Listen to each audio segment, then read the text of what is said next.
Silence court rise.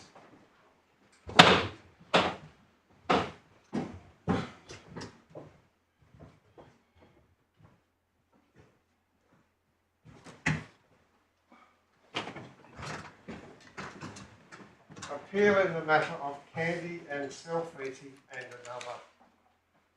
Yes, good morning. I was going to start by saying that you're very welcome to take your wigs off if you wanted to, but it's nice and cold in here, so you might actually not need to do that at all. No. Can I indicate, as you would expect, that we've read the papers, we have what we think is a lively understanding of the issues that arise, so there's plenty you can take as read as we go through it. It also seemed to us that the 1.5 day timetable, which was obviously the period given by Lord Justice Mayles when he gave permission, encompassed a large range of issues, many of which have been excised or no longer relied on. So we thought quite strongly that with the following wind, you ought to be able to do it in a day. Right. I appreciate that indication. On this appeal, I appear with Matthew Rogers, the appellant. The appellant's firm of solicitors and the claimant in proceedings started in the middle of last year. My learned friend, Miss Hannah Eilert, appears with respondent defendants in the proceedings. The first of these I shall call Mr. Bosheh.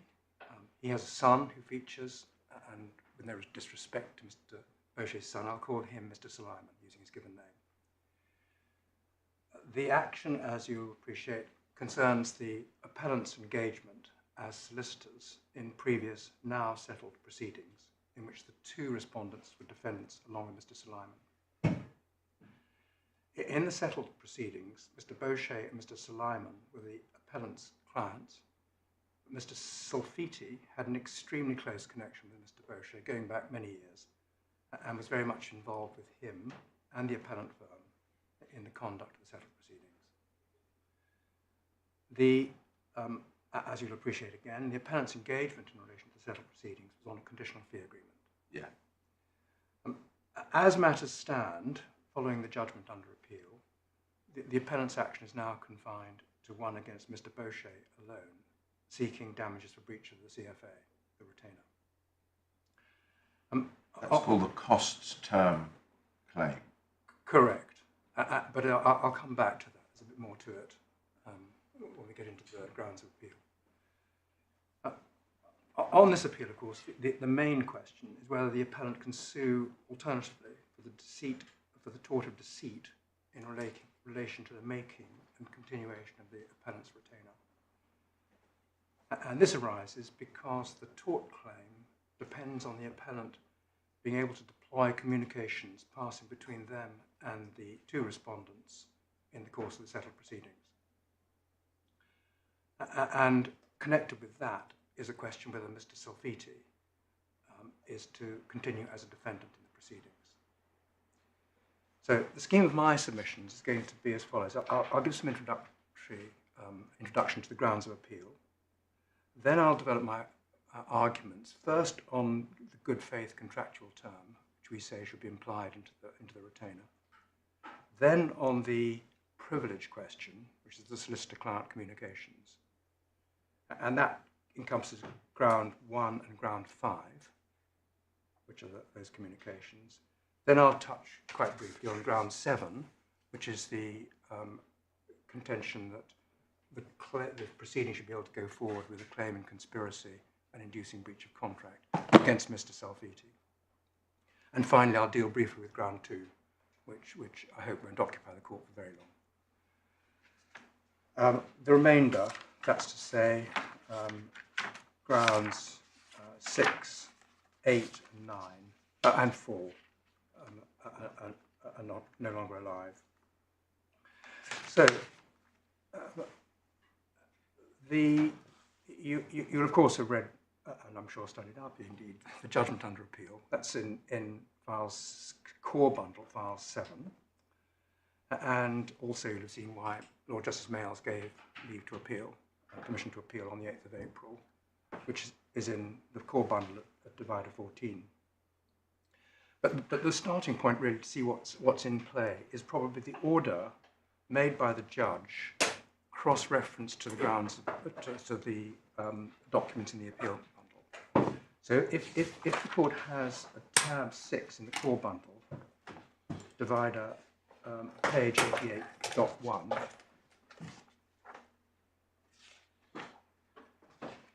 what's happened here is that those instructing me have annotated the order made in red at 88.2 and then 88.3. Now, paragraph 8 of the order is the, paragraph 11 of the order is the dismissal of our application to amend the particulars of claim, which would have been an amendment including allegations of express representation made dishonestly by the Boshehs. There was a question before the judge whether or not it was appropriate to include, by reference to affidavit and skeleton argument, Mr. Salfiti in that picture. But as matters stand, the amendment is refused. There's also a strikeout order made at paragraph 12, which is what leaves in play only the cost term. All the rest is gone. At paragraphs 1 to 4 of the order, there are directions for deletion of material by reference to that material being privileged and inadmissible. So one has passages out of the first affidavit of Mr. Candey, struck through. One can see the relevant passages in the supplementary bundle.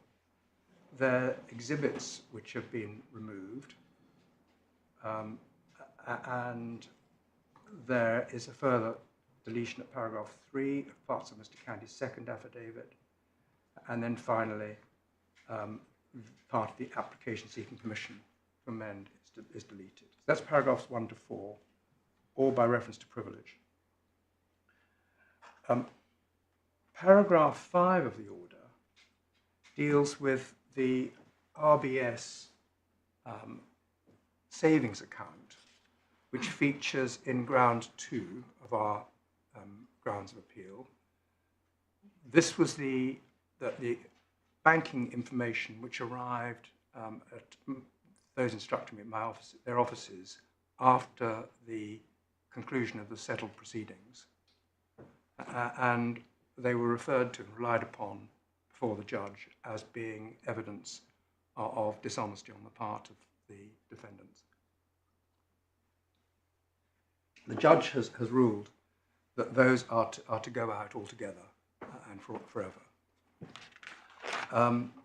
The other part of ground 2 of the appeal is to be found at the second half of paragraph 7 of the order, which deals with materials that were produced in the course of settled proceedings and contemplates that an application may be made for permission to rely on those materials.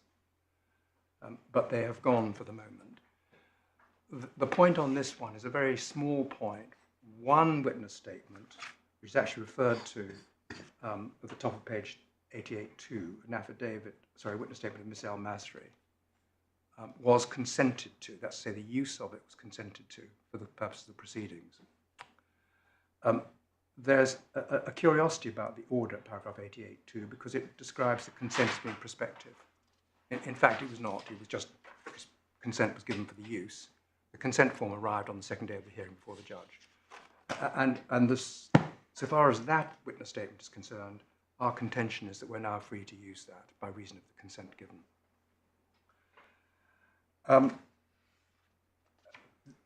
The course of the settled proceedings was essentially start in late January 2019, following on from some previous proceedings which have been discontinued, again brought by the same person, the Sheikh, call him.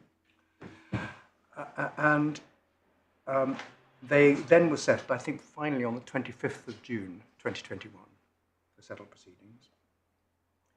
Now, there comes, at this point, I should mention, I'll come back to it, a question about what material is properly before this court in the form of an unagreed bundle, which contains certain pages from the pleadings in the settled statements of case in the settled proceedings.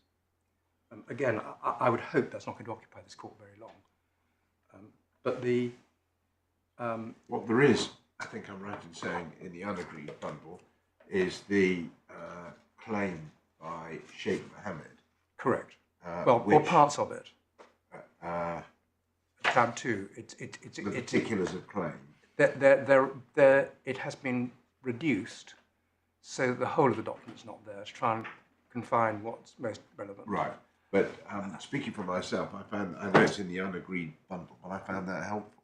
Well, part of the responsive pleading is already in the agreed bundle, and for our part, we think it, and would submit it's helpful to see what was the material guts of the case that was being made by the Sheikh, together with the material parts of the pleadings in response as they evolved. Yeah.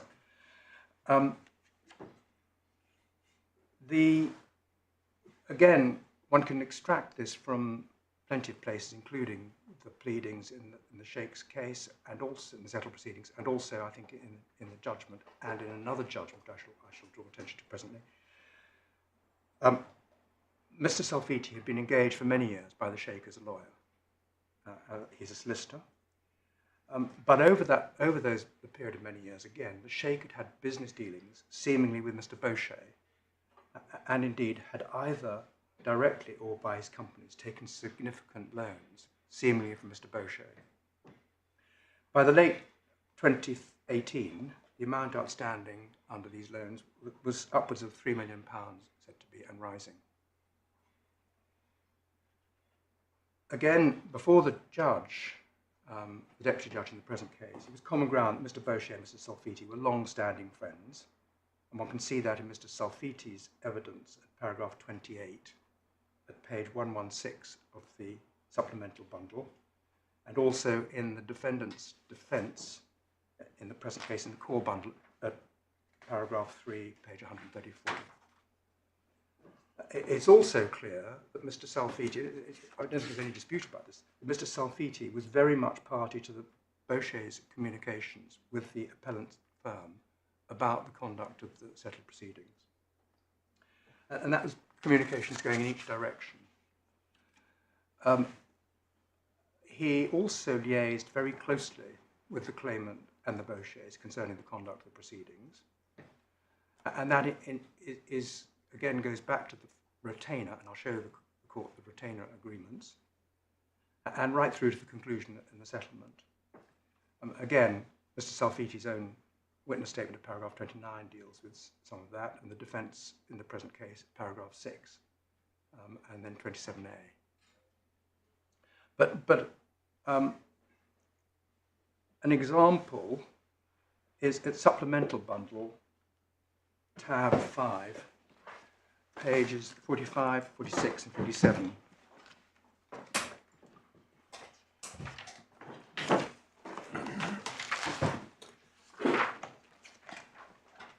Now, if one goes back to the judge's order, paragraph 88, page 88.1 in the core bundle, one will see that these pages are to be excised. But to start with, one has at paragraph 45 a communication, which is this time Mr. Bosheh to the solicitors, and it deals with, as one can see, an email from 2017 with the signature Mr. Amjad. That would be Mr. Salfiti. So page 45 in the supplemental bundle. That's an example of the criticised materials that came to be in play in the settled proceedings. But this one is a document that goes to the solicitors, as one can see on 2019. Mr. Audrius Zakharoskas is one of the solicitors in the Claimant firm. But the next page is a little later, and one sees here a communication going from Mr. Suleiman to Ashkan Candey, my instructing solicitors, and it's copied to Mr. Salfiti and his assistant, Martina Jovic, and an explanation is given about what happened in the, as you see at the foot of the page, what's being told by Mr. Salfiti to Mr. Candey about emails on the Yahoo account. So this material is in principle a communication about the issue of the signatures of the Yahoo account and the use of the Yahoo account going to those instructing me and copied to Mr. Salfiti. And then the next page, I won't dwell on it, but the next couple of pages are examples of communication from the account which show the emails being used, it would appear, by Mr. Salfiti personally, according to the name that appears in some of the communications on pages 47 and 48. So 47 at the very top, in the highest email, sorry, the second highest email is a reference to Amjad. And similarly, on the next page, a couple of references to Mr. Salfiti. Then the at page 162 in the supplemental bundle is an email from Mr. Candey to Mr. Bosheh, copied to Mr. Salfiti and to his assistant. And it explains, for the good order, the defendants are communicating with each other pursuant to common interest privilege, just to be clear, vis-a-vis Martina. So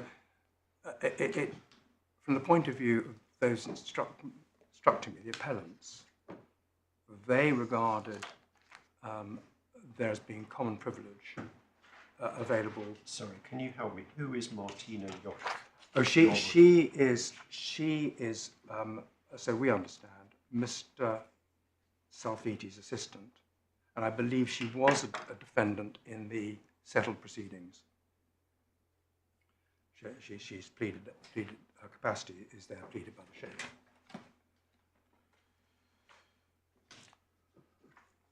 But when one comes to the question of the solicitor's retainer, our contention is that the Boshehs owed duties to the solicitors.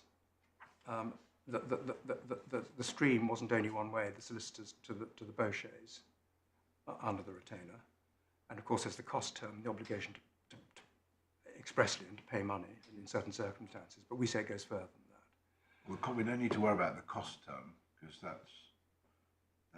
It's in play at the moment in the present proceedings. I was going to say that wasn't struck out. No, so that claim is still live. But what we do say, this is the ground 3 of the appeal, is the good faith. There's the good faith obligation. Yeah. And in the case of Mr. Salfiti, it's a fact he was not the client, unless one says that Mr. Bosheh was his nominee, and indirectly that way he owed some duty. But from the point of view of the solicitors at the time, their client was Mr. Bosheh. Yeah. The Boshehs.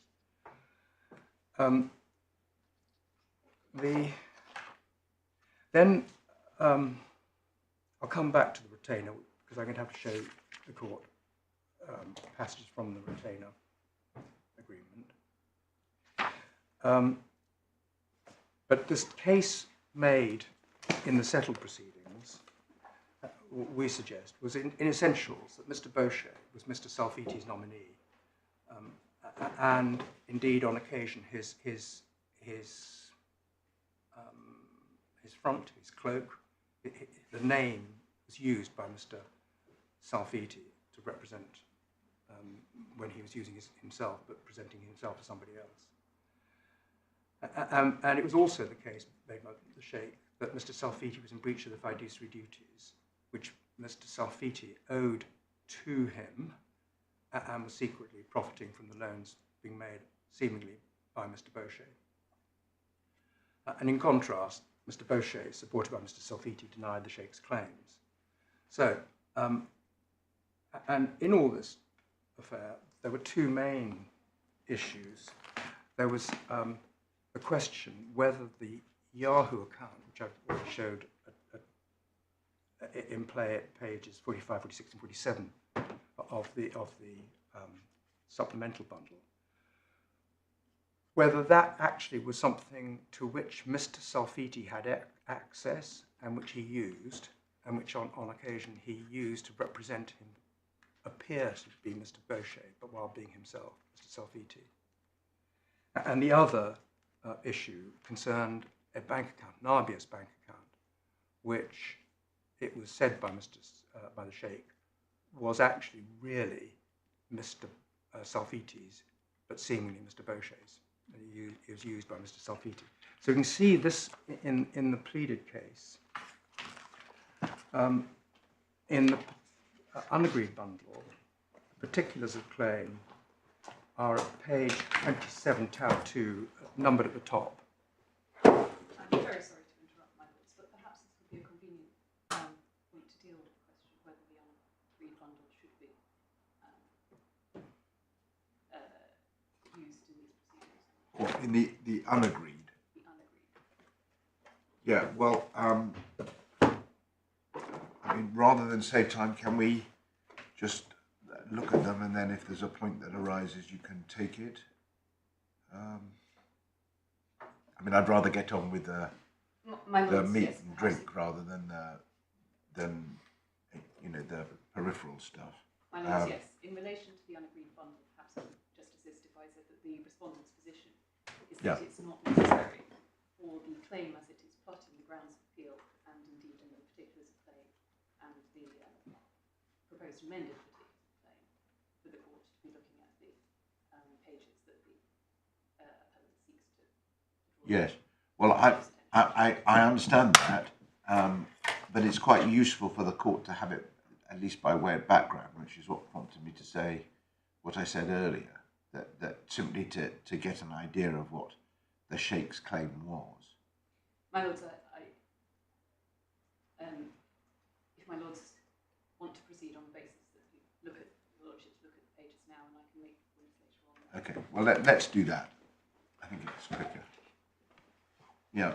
Lord, so all this document was in the original agreed bundle.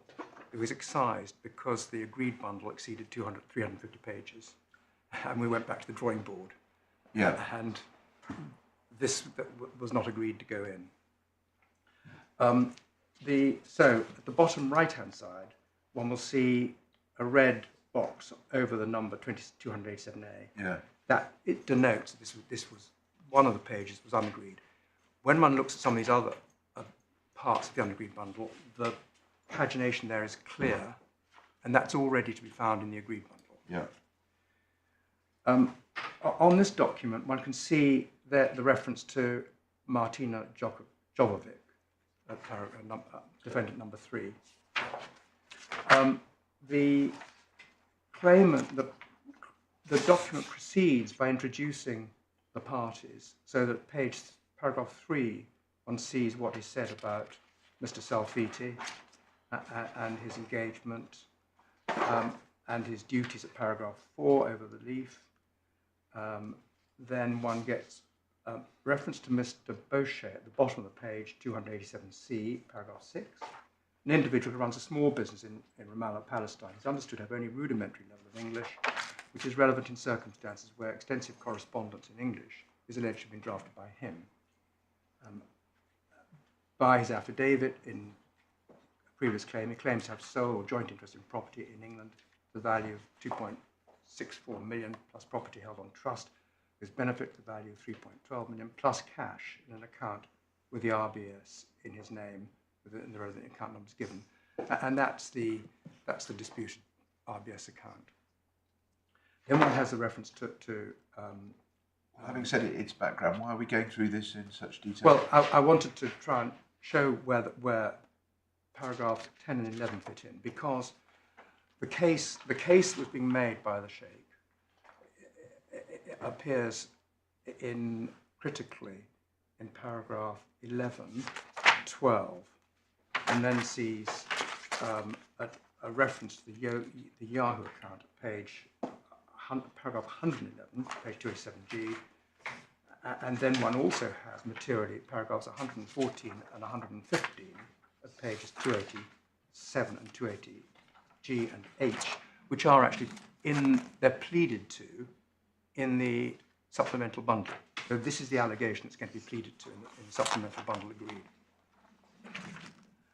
And one has at paragraph 114 what the claimant, Mr. Salviti, claimed to have found, and then facts which are supposed to have are going to be relied upon concerning the RBS account and also the Yahoo account, which is 115 sub 1-4, halfway down the page.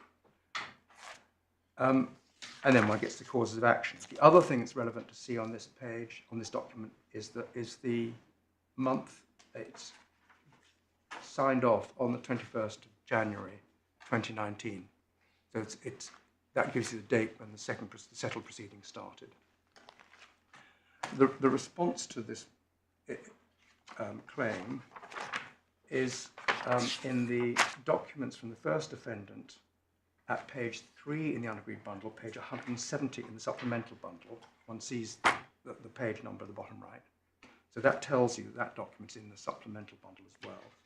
But then the first page tells you what it is. The second page is setting out Mr. Salfiti's case in summary. And one sees some of the things I've told you, for example, the friendship. Sorry, page which of the supplementary? Page 3 of the unagreed bundle is page 170, as one sees in the bottom right-hand side of the supplemental bundle. Yep, right, okay, got that. Whereas the next page, page 4 in the unagreed bundle, is not in the supplemental bundle. Although it seemed to us it was quite helpful because it does two things. It sets out Mr. Salfiti's case in summary. And on the next page, you see at the foot of the page, little paragraph E, how the arrangement is supposed to have worked. In accordance with the Sheikh's instructions, Mr. Salfiti approached Mr. Bosheh from time to time to request he lend money to the Sheikh. Mr. Salfiti would present the Sheikh's borrowing request to Mr. Bosheh and would then relay Mr. Bosheh's response and propose terms to the Sheikh, which, if they were acceptable, Sheikh would be agreed. And then at the foot of the page, on one goes with another sub-paragraph about lending money. All the text in red on this page was introduced in February 2021, on the 4th of February, I think it is, it might have been the 5th. And it has really a quite slanted case, nuanced case on the emails, which is little Roman 1, and the drafting of documents, little Roman 2, and the agency at E2. So there's quite a shift in the case on quite a major point. The next couple of pages deal with the heart of the Sheikh's case as it was pleaded. At page 8 in the unagreed bundle, one comes now to the end of Mr. Salfiti's pleaded case. One starts off with paragraph dealing with 114, that's foot of 95, denying the allegation of nomineeship, paragraph 107, page 170E in paragraph 95. Then paragraph 96 introduces a pleading to paragraph 115 of the Sheikh's case. This is all from Mr. Salfiti's defence. This is all from Mr. Salfiti, correct. And it's this page is actually in the supplemental bundle, as one can see from the bottom right-hand side, page 172 in the supplemental bundle.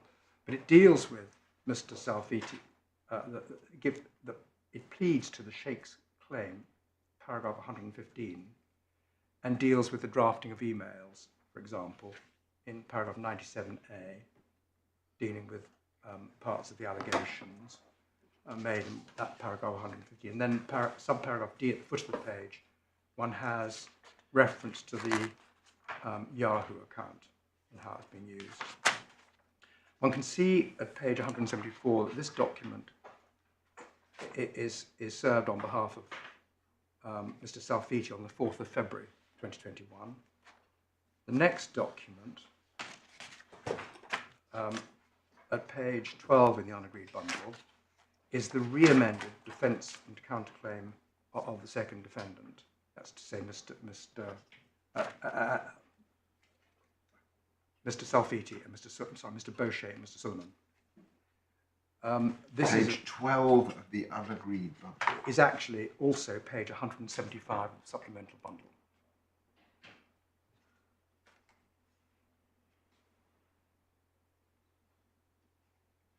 And one can see from this document that it was this document was actually, it's re-amended. One gets the dates of the... Oh, right, so the number is the top right. The page number within the Normally unagreed bundle is top three right. different numbers at the bottom. And the bottom is if it's a plain number, as on that page, page 12 at the top right, it's also to be found in the supplemental bundle. Okay. What's not to be found, I don't think, in the supplemental bundle, if one goes on to page 26, in the unagreed bundle at the top right, is actually the conclusion of the document with the signature of the final version, which actually shows at the very foot of the page the dates when it was reserved. So one has 15th of April as the first go, 4th of February 2021 is the second go, and then I think it's the 10th of June 2021 is the third go. And the... Drafted by Mr. Hack, who appeared in the case below. In the... I think it's actually right to say that he didn't draft the re-amended version, or indeed the amended. I think that's only done by Mr. Olive Cooper. The statement of truth is dated the 11th.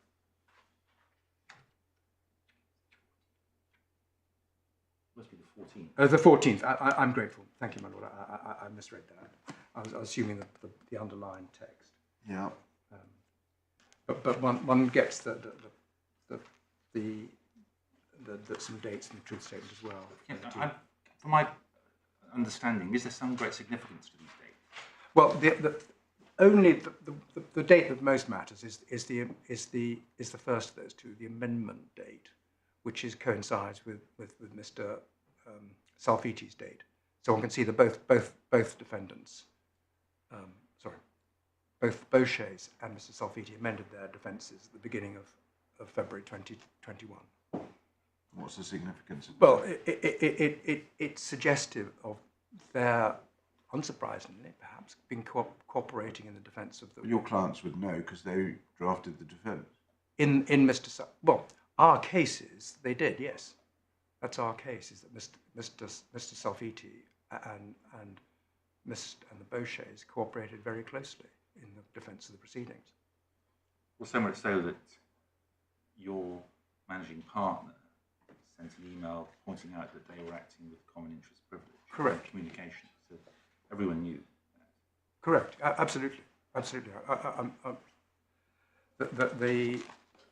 What I would say is it would be very difficult in the defence of these proceedings to sort of put a piece of paper between the two clients. But what one also gets, you see, from that is the two key parts to the Sheikh's case. There's the overarching point that Mr. Bosheh is fundamentally Mr. Salfiti's nominee, and that the arrangements are done for Mr. Salfiti, the lending, and as part of that, indications of that is that the method of communication, the Yahoo account, was Mr. Salfiti writing the emails, signing them, for Mr. Bosheh. And the RBS account, where the money is coming from, is again controlled by Mr. Salfiti. So that's where the two express representations feed into the case, the express representations that we wished to make by the proposed amended particulars of claim in the proceedings below.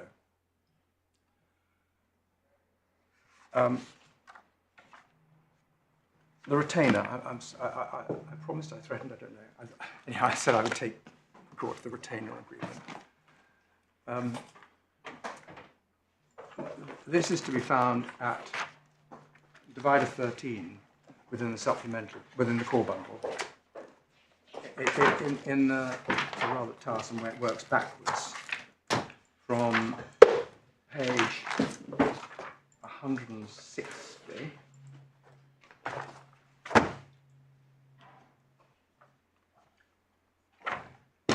One doesn't really need to spend too much time with 160, which goes over to 161. That was the genesis of the retainer in relation to the discontinued proceedings brought by the shape. So, as one can see, it starts on the 20th September, halfway down page 160. It's addressed to Mr. Salfiti and Mr. Bosheh, and it indicates terms which are going to be the basis of retainer for acting for you both. At this time, Mr. Suleiman was not a defendant, I don't believe, and was not going to be a client. Then one has a refinement to that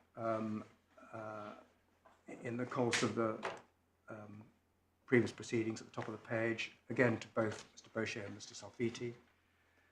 By that time, the appellant had explained that he couldn't act for Mr. Salfiti, so it was already acting only for Mr. Bosheh because of what it perceived as a conflict, or potential for conflict. Then one has the email at 159, the foot of the page, which is in the context of that previous arrangement, but it's copied to Mr. Bosheh, to Mr. Suleiman. Then one has, going up the page, the making of the relevant retainer agreement for the settled proceedings. This is dated the 11th of January, 2019, and it follows a meeting, as one can see in the first line of the letter, the email, agreement of yesterday, at which it's common ground Mr. Salfiti had been present. The retainer agreement, so the evidence goes, was not actually made at that time. It was made on the 8th of February. One gets that from the defence in the present case from the two defendants. But what was agreed in February included Mr. Suleiman now as a client. The important point about this document, this agreement, is that it was to be a damages-based agreement, and it's common ground that as a damages-based agreement it couldn't have been enforced. It also explained there in paragraph 7, the basis for this agreement is that we wish to share risk as well as reward with you. So in other words, it was made very clear, as one sees from other terms in this, that the solicitors were going to be exposed to risk in that they may invest in the pursuit of the proceedings and not make a recovery. Then one has a confirmation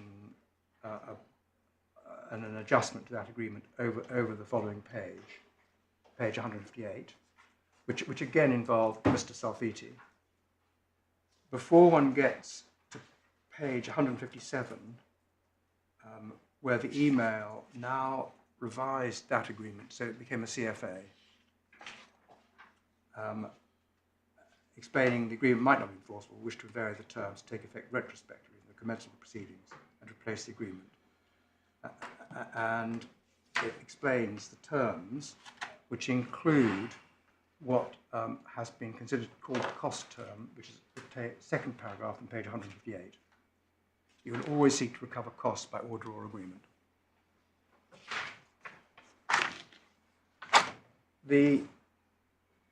So one sees that Mr. Salfiti was quite heavily involved in the making of the various agreements. He's not party to that last email, I don't think, but there's no suggestion that he was unaware of what was agreed, because one can see at the top of page 156 within the email chain, an email of the 11th of January 2021, copied to Mr. Salfiti.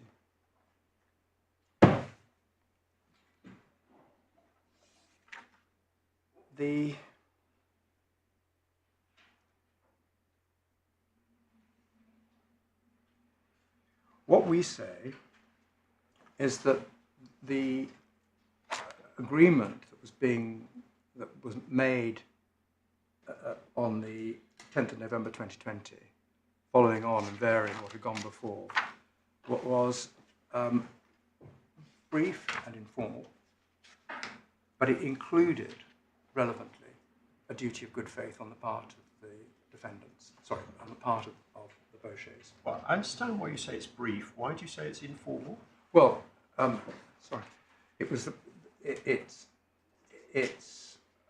I suppose it's an aspect of it being brief, having followed on from the previously brief term set out on page 159. It's true, my lord, that 161A in the bundle sets out more detailed conditions, but they're, again, very short and have little bearing on the question. What are the duties owed by the solicitors to the client and by the client to the firm, if any? It's the context of this. It is, how does one say it? My learned friend will say it's. So let me be clear. You don't dispute this was intended to be legally binding. Correct. I don't dispute that. And it incorporates the standard terms of business. Correct. I don't dispute that. Right. So, in other words, it's a written contract. I don't dispute that. It started off as an oral arrangement, but what is the connotation you were seeking to convey by the use I was of trying, informal? my lord, I was trying to get across the fact that it is hardly a complete statement of the of the duties owed by the solicitor to the client, and we would suggest by the client to the solicitor in the context of what was described as being a sharing of risk and reward. I was not trying to get across the idea that it was made orally or partly orally and partly by writing. And the sharing risk and reward was in relation to the damages-based agreement, which was unenforceable and was replaced. But what explained in the subsequent document, in the same email chain, is that what was then happening was there was a variation of what had gone before. In other words, terms were being changed. But the basic point, correct. Yeah. But the basic point was still a sharing of risk and reward. Well, yes. Does it say that? Well, if I mean, when one contract is superseded by another, you tend to look at, if you're arguing about the contract that was the last in time, then you don't tend to look at earlier versions or earlier contracts that were then superseded. Let me put it this way. A reader of the document would appreciate there is a sharing of risk and reward, because the fact is that if there is no recovery, there's not going to be a recovery of fees. Meanwhile, the solicitor has to bear the cost of paying disbursements, and also has to carry the overhead and task of conducting the litigation. But that is a quintessential of every CFA. I would accept that. So the But- duty of good faith in every CFA, because there's a sharing of risk and reward. Is that how you put it? I would go that far. But I certainly in the presence of this case, the parties had acknowledged in that same email chain the point expressly. It had been stated by the solicitors that we wish to share the risk as well as the reward with you. So the client knows that. And the proposition, you see, we're going to come, but this feeds into the privilege question. But the proposition is that if you have what was really set out here are quite, what's wrong with it? It is a succinct CFA. There's a case that is referred to in the proceedings, but I don't need to take you to it. A case in which a solicitor has sued on a CFA in an arbitration proceeding and recovered on the basis of deception in the making of the CFA. But the point in that case, when one looks at the judgment, is that there was a more, how do I say it, a CFA that was much more generous than the present one in having detailed terms spelling out a great number of rights and obligations. And my learned friend The fewer here, the terms, the greater the chance of an implied term of good faith? No. On the contrary, when one looks at when one's reminded of the Bates criterion, we'll come on to that. One of the we would suggest one of the likely occasions in which there has to be an implied term, certainly an implied term of good faith, is when the agreement is quite succinct, where, in other words, you won't say to yourself, well, look, either there's an express provision which is inconsistent with good faith, or with an obligation of good faith on the part of the client, or alternatively, this is the sort of case where commercial people have sat round and negotiated, and if they had wanted there to be good faith, they would have stipulated for it. This agreement is well, I'm repeating myself. It is short. It is succinct.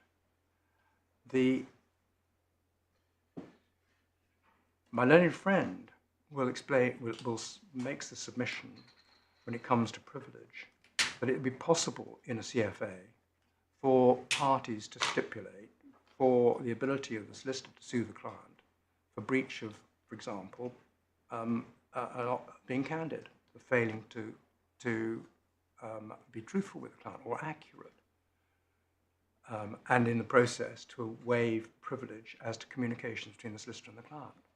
Well, yes, but what that is leading to is a further and better elaboration of the CFAs to regulate what we suggest in this present case the parties have left implicit. They've understood it, that the client will help the solicitor to recover for the client. Can I ask you this? The retainer under disbursements says if you lose, you will be liable to pay your opponent's legal costs.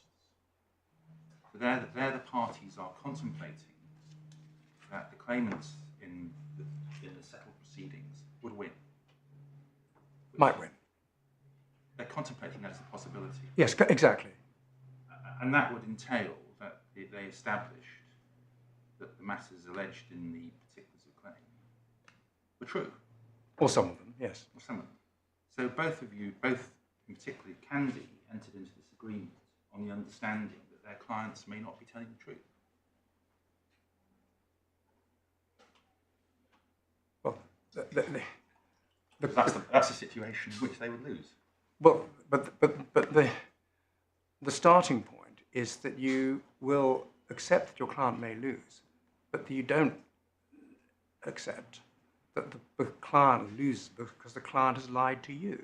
The court may disbelieve the client, but that doesn't mean the client has not been truthful to you.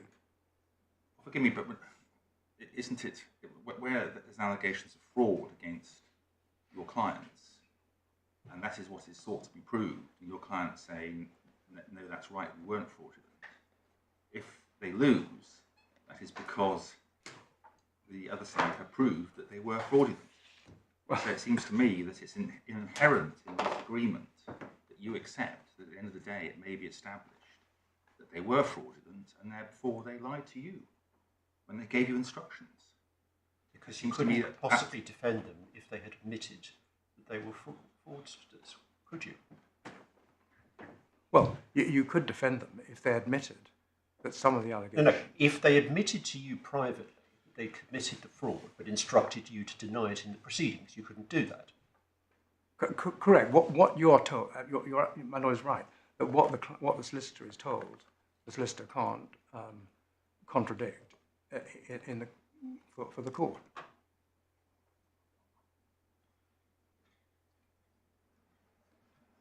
But the basic proposition I would suggest is still one can expect when arranging a CFA with a client that the client is being candid and truthful. You don't start from the premise that the person who's come through the door and is talking to you is a liar. You're entitled to believe the person.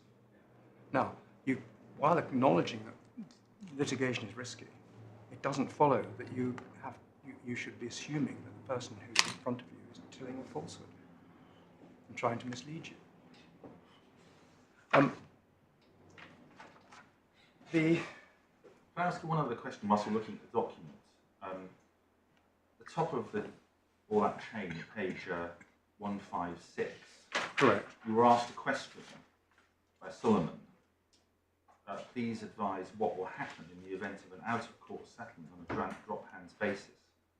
I'm just interested to know if we have the answer to that. I believe we do in the bundle, and it was in the supplemental bundle. I can give you the reference and correct it. I won't do it now if I may. But essentially the answer was there will be no recovery of costs. So it's 132, supplemental bundle 132. 132.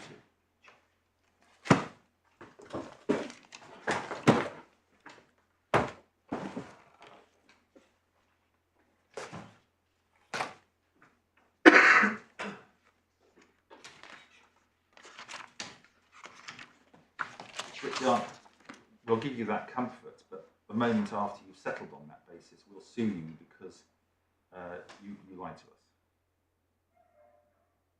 Well, it's very unattractive, I have to say. But at this point, the solicitors don't know that. That's to say they've been lying. They did know, but they did know. They did know the moment before, the moment the settlement agreement was signed.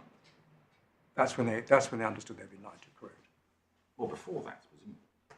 But the evidence is that Mr. Candey appreciated when the settlement was being conducted for the benefit of as he saw it, for the benefit of Mr. Solfiti, that his client was agreeing something which gave up the claims against the sheikh in return for the drop hands, that there had been a falsehood told to the firm.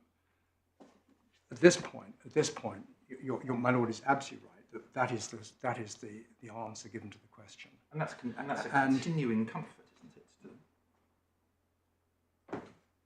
it? Well, no doubt have been one of the things in their mind when they entered into the settlement agreement. My lord, this is, if I may say it, this goes to the question of the costs term, as well as, my lord is putting to me, the question of the good faith requirement. Yes.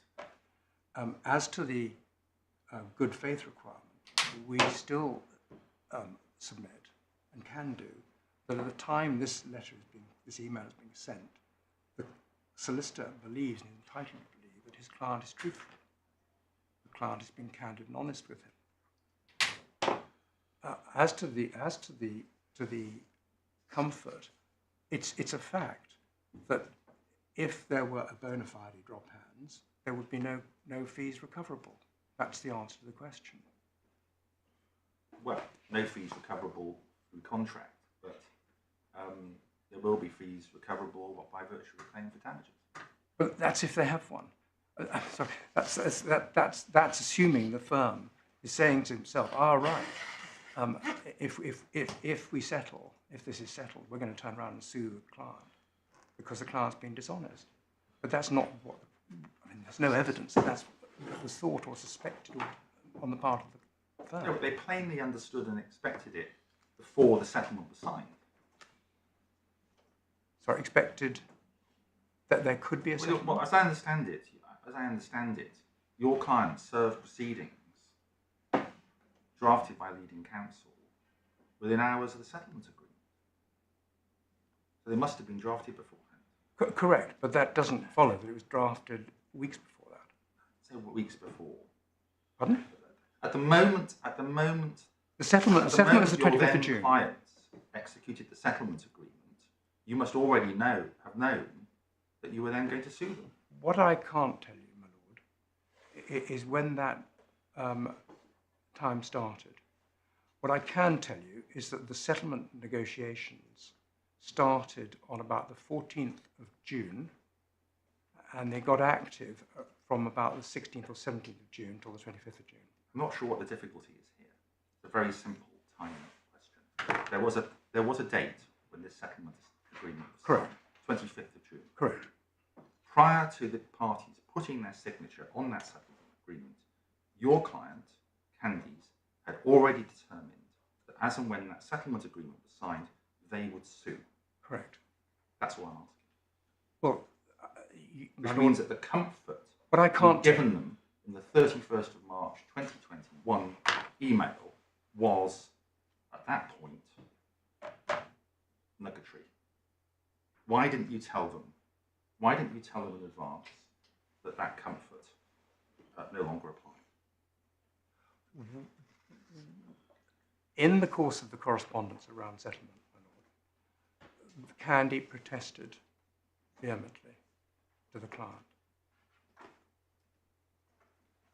And that, I think, from memory, is on the 18th of June. That may be the answer.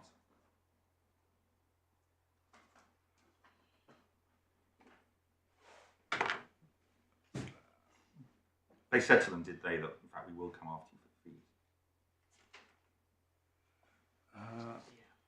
Sorry? Yeah. Yes. Well, if that's the case, it's maybe a red herring. Well, my lord, I don't want. I don't believe the point you're raising. The 83.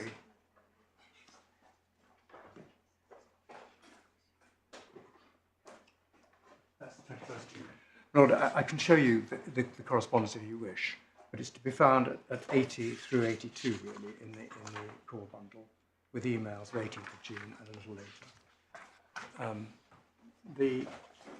On a related point, it has to be said that 79 to 85 is an absolute shambles. You have to work out what had happened. It's not just an email chain reading backwards, because there are different email chains. My lord, I it's like Shoreditch County Court. I accept that, and I apologise. If I was one of my predecessors 20 years ago, I would be dischuffed. Now I'm not, so... My lord, I appreciate that I've not had the white book thrown at me. I just make the point that I have embarked on an exercise of piecing it together, but it's jolly difficult. I did the same, and it's hard, I agree with so that, for example, page...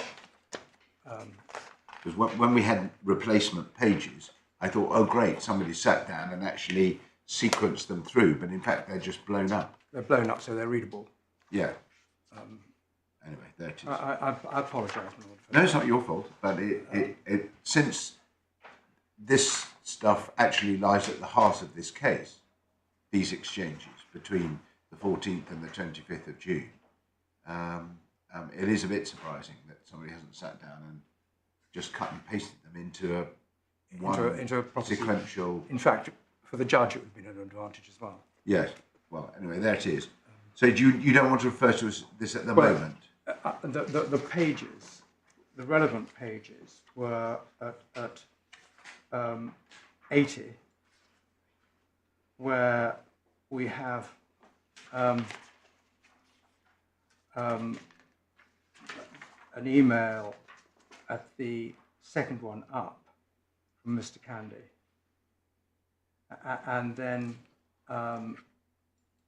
the exchange runs on up the page, so that one sees that Mr. Candey is desperately upset and concerned about the prospect of the drop hands, which involved nothing coming to the Boshehs.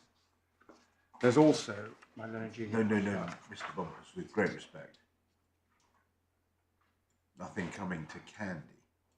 Oh, I'm sorry, but it only gets to Candey if it gets to the Boshehs. No, that's what the letter you took us to at 80 makes plain. If we receive $1 million, it will be paid to us in cost. That's the Boshehs never get it, because solicitors always have first call. So if there was, let's say, $1 million from the Sheikh, it would all go to Candey. My lord is right on Candey's case. That's their belief.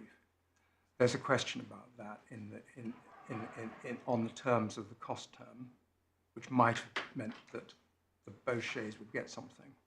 But the point your lordship makes is right, that unless the choice on this is between Candey getting something and the Sheikh, Mr. Sulfiti having a settlement which...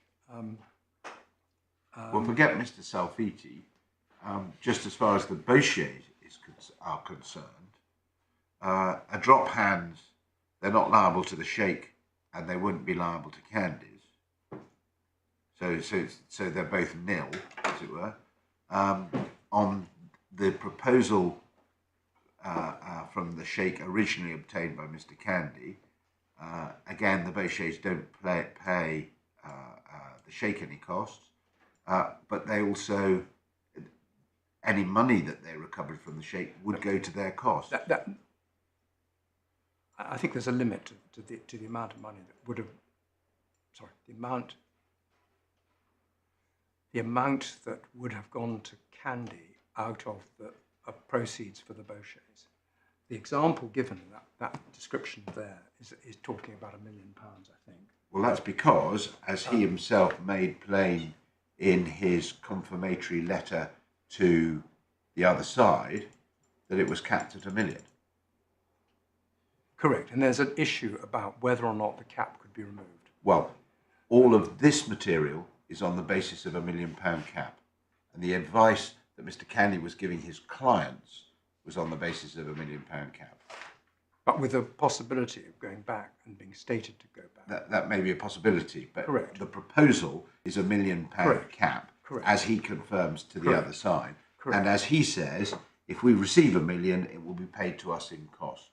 So the Boshehs are entitled to say, aren't they, we're not better off under that agreement. But that takes us back, and this is my submission firstly about the cost term. Well, leave the cost term, because that doesn't arise on this appeal. No, but the good faith term does. We're just looking at, because the cost term is effectively a separate way of making the claim. If we just focus on the claim that says the Boshehs would act in their own best interests, all of that assumes that the offer that Mr. Candey obtained was better than the drop hands. And I'm just exploring that because, speaking entirely for myself, I regard that as the elephant in the room. I don't necessarily regard that as being made out. From my perspective, I think it was worse. We'll come on to why I think it was worse. Right. But if you just look at the costs, there's no odds, is there? To the Boshehs, it makes no difference. Well, But the question, and this is where the good faith feeds in also to the equation. Well, for my purpose of my question, I'm assuming good faith. Right. Well, so I'm assuming good faith, and I'm assuming that's to say the Bosheh's best interests. Why is the Sheikh's offer in their best interests compared to a drop hand? Because the interests that they're favouring are that they have a choice, don't they, in this case, between helping Mr. Salfiti or helping Candey. No, it's nothing to do with Mr. Salfiti. I'm just looking at it from their own best interests. The duty of good faith is said to be the Bosheh's best interests. So the question is, why is it better? Why is the Sheikh's offer better in circumstances where any money they'd have got would have gone in costs? So they wouldn't have seen it. Right. Well, the answer to that, it comes back to the question, sorry, I'm going to be repeating myself, is that the choice for them at this point is between settling on the terms that are drop hands for everybody and settling on terms that are drop hands for them but not for Mr. Salfiti. But it's not drop hands for them, is it? Because the trial would go on. So, point one, the Bosheh's would run the risk of adverse findings at a trial at which they have not attended. But more significantly, why wouldn't the Bosheh's be liable to service by Mr. Salfiti of a contribution notice? If the trial was going on against him alone, the Bosheh's could then be, just by a letter, brought in under the 1978 Act. But that assumes they've done something which would justify them being on the receiving end of a claim from Mr. Salfiti. No, be a claim there to contribute to whatever Mr. Salfiti has done to be liable to the Sheikh for. Yeah. In any case that involves more than one defendant, the general rule is you settle it involving all the defendants so as to avoid contribution claims. I can't find any reference to contribution in the exchanges of emails between the 14th and the 25th of June. I don't believe there is any. No. But I don't believe it was contemplated that that would be a possibility. But that was a clear risk. A clear risk. It always is for defendants who think they've got out because they've done a deal with the claimant, but there's another defendant who's still in. I mean, we're just exploring at the moment, as I say, what I call the elephant in the room. The whole of the claim assumes that the deal that Mr. Candey obtained first was better than the drop hands. And I hope it's clear from these exchanges that at the moment I just don't see that. I don't see that. But the assumption at the moment is that there is the prospect of a case in which some money would have come to be shared with Candey, and that Candey's case is that it should have been in the pecking order of priority from the point of view of the Bosheh's above Mr. Salfiti. Now I understand my Lord's point that there were other considerations, but we would submit that the right way for the Bosheh's to have gone was to pursue the settlement proposals that were being discussed between Mr. Zach, Candey. can I just ask a question which flows from that?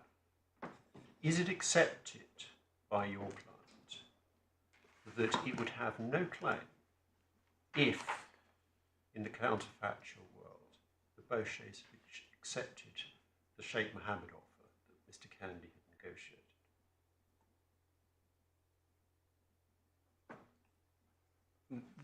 That's certainly the position that was advanced in the correspondence which my Lord has referred to, and that's the position that Mr. Candey understood.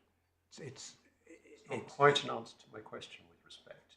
Is it accepted by your client here and now that it would have had no claim if the Bosheh's had accepted the offer that was negotiated from Sheikh Mohammed?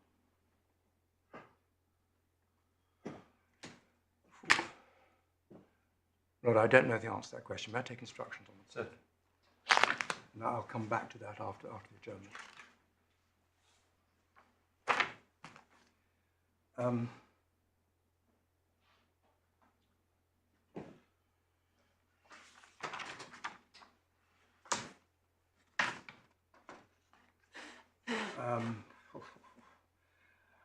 Sorry, Mr. Bumpus, we took you off course. Well, no, my lord, it rose from the discussion around the retainer. The other point I was just going to try and run past quickly before ploughing on was a matter that arises out of paragraph 6 of the respondent's skeleton. There was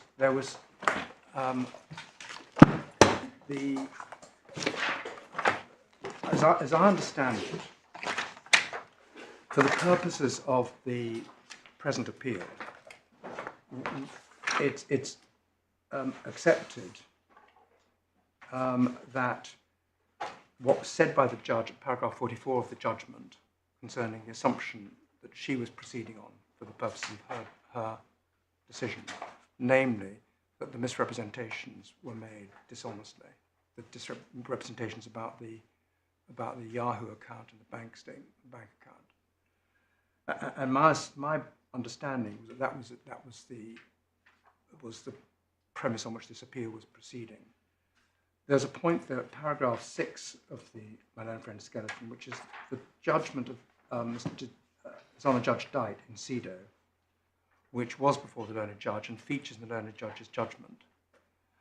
That has leave to appeal, permission to appeal against that judgment was given by Mr. Justice Green, I think it was, but the appeal has been dismissed by Mrs. Justice Falk.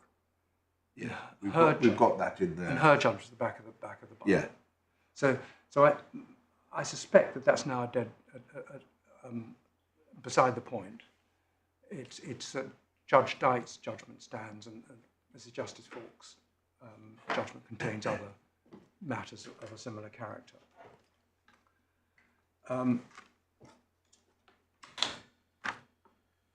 The good faith questions, where I was going to go on ground 3, we've already been considering this at some length. What I would say about this is that the 3 real questions for this court. One is what's comprised in the duty, if it exists. The second one is how it arises in the present case. And the third is why we submit that the judge was mistaken in concluding there's no arguable case on the point. The pleaded claim about good faith starts at Core Bundle 9, page 126, which is in the claim form, and was that it's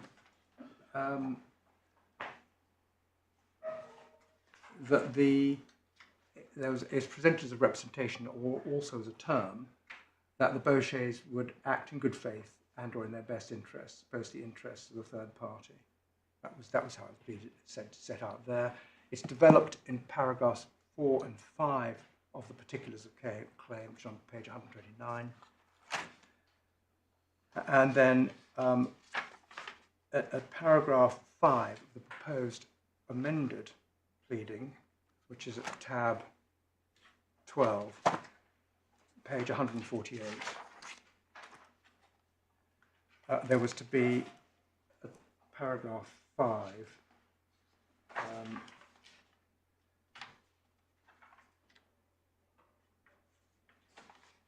sorry, it's paragraph 5, the underlining at the bottom of the page.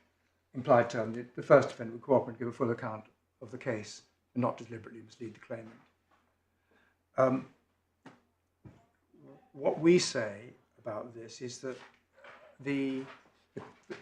an obligation to use good faith in a relationship, in a contract, would normally import a requirement that the party obliged to use good faith has to deal openly and fairly, and to observe reasonable standards of fair dealing in accordance with the common purpose of the parties. And one gets that, we suggest an example, authorities file 1, divider 9, page 130. This is the first, this is a case called Berkeley Community Villages against Pullen, reporting the Estates Gazette, and it before Mr. Justice Morgan. In this particular case, the relevant term was an express obligation to use good faith. And what was being, one can see from the head note at the top of page 131, is in the context of a development contract for land, how an obligation of good faith is characterized by the judge. It's imposed a contractual obligation on the defendant to observe commercial standards of fair dealing in their actions in respect to the agreement, be faithful to the agreed common purpose, and act consistently with the first claimant's justified expectations. And in the particular case, a lengthy contract, it was held that this obligation was sufficient to justify the claimant successfully claiming. The further description of the content of the agreement, of the good faith obligation at some length at page 142 of the bundle, starting at paragraph 90. Now that's an express obligation of good faith. We also say that a description of what's imported by an obligation to use good faith can be found in Hewitt on joint ventures, which is in file 3, at divider 22.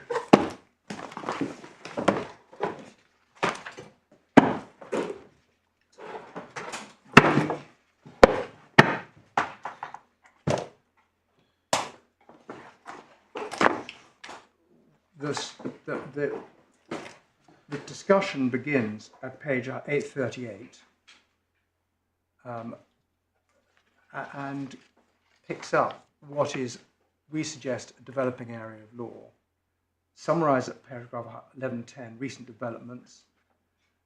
Then the context in which this area has been developing specifically, which is commercial contracts of a relational kind, which one sees at paragraph 11-11. At 8:40 over leaf, one sees the Bates case referred to, and I'll come back to the Bates case, which I'm sure you're familiar with. Then at page 842, where there's redlining in the text, the note is made. It's important to note the courts have felt able to imply in general terms of good faith with the underlying contracts being brief or contained in a skeletal document, and where the detailed terms between sophisticated commercial parties, it's less likely. Now that was the reason for my emphasis on the length of the contract, which I've already discussed. Then at page 847, paragraph 1115, there is the description under the heading, what does a duty of good faith mean? And one finds over leaf, 848, the authors set out reference to various cases dealing with what they suggest is the content of an obligation of good faith. And it includes, we suggest at the foot of that page, illustrative examples include not knowing to provide false information on which the other party is likely to rely, to disclose facts or circumstances, including possible the intentions of the joint venture party likely to affect materially the business of the joint venture, and so on. So there's A to D. We suggest indicia of what is to be found in an obligation of good faith. I'm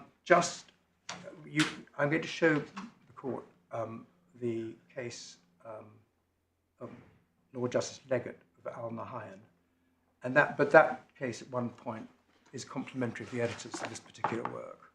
Paragraph 172 of Al Nahayan, the learned judge there pays tribute to these editors. Now, in the present case, we say that the obligation of good faith has two aspects. It's relevant to the settling of the settled proceedings, and I've already sought to discuss that part of the question with the court. And second, related to that, is an obligation, we suggest, to give accurate information about the matters in question in the Shakespeare settled proceedings, so in particular the RBS account and the Yahoo account, and the relationship between the Boshehs and Mr. Salfiti. The Bates case... So, just to be clear, your second aspect, you say an obligation to give accurate information. Correct. So, you are positing a positive duty on the client to tell the truth to the solicitor. Correct. Certainly not to mislead the solicitor. No, you have to go further. You say it's an obligation to give accurate information. That's an obligation to tell the truth. Correct. Correct. Yes, my lord. Okay. It's incredibly far-ranging, though, in terms of every single CFA that's ever entered into. If at the end of it the claim doesn't succeed because a judge determines that matters in a witness statement, which after all represent what the client told their solicitor, were not true or exaggerated, that would mean that the solicitor would have a claim against their client because they haven't recovered on the CFA. Yes, again, come back to the proposition. The assumption is that the information given by this client to the solicitor and then deployed is inaccurate. It has not been accepted by the court. It doesn't follow that it was wrong. But in many cases it will. The court has determined it. You couldn't challenge that finding because that would be a collateral attack and may even be an estoppel. In a sense, these conditional fees would effectively be not conditional at all. They'd be guarantees because the client would be saying, these are the facts, and the solicitor would, at the end of the case, the solicitor will say, well, yes, you didn't recover but you were liable to me nonetheless because you didn't tell me the truth. But this is the other side of the coin that we were discussing earlier as to whether a good faith obligation would typically be excluded where it's inconsistent with the terms of the contract. And I was about to show you the court Bates decision. But what I suggest is being posited here is a case where the onus is on the client to say, well, in my negotiation, if I'm going to tell you untruths, you can't come back at me, solicitor. In other words, you take the risk and agree to take the risk, but I'm not truthful to you. Now, so the question is, where does the risk lie in the absence of any express statement in an agreement? Well, where the issue is in litigation is the honesty of the defendant. That's always implicitly the case, isn't it? Lord, I would suggest that we're talking about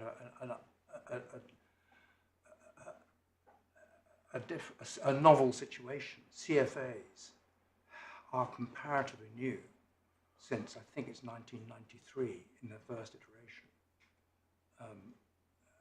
And they've gone on. What your submission, as I think you made crystal clear a moment ago, comes to is this. Every client entering a CFA should ensure that the CFA contains an express term saying that the client is not obliged to tell the solicitor the truth. Or the CFA is not, there is within the CFA no obligation on the client to do anything so far as concerns good faith or otherwise to the solicitor is concerned. Correct. The question I would suggest is that the CFA is fundamentally different from the conventional solicitor-client relationship, where the solicitor is paid, and as far as the solicitor is concerned, it doesn't matter.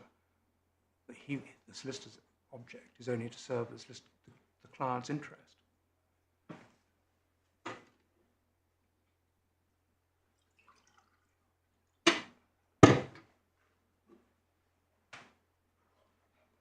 I was about to show the court, take the court to, with Arnold's leave, to Bates.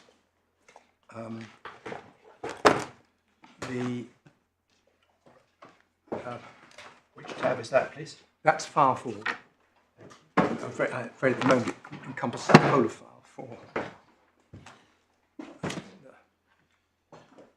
The point I wanted to get out of this one is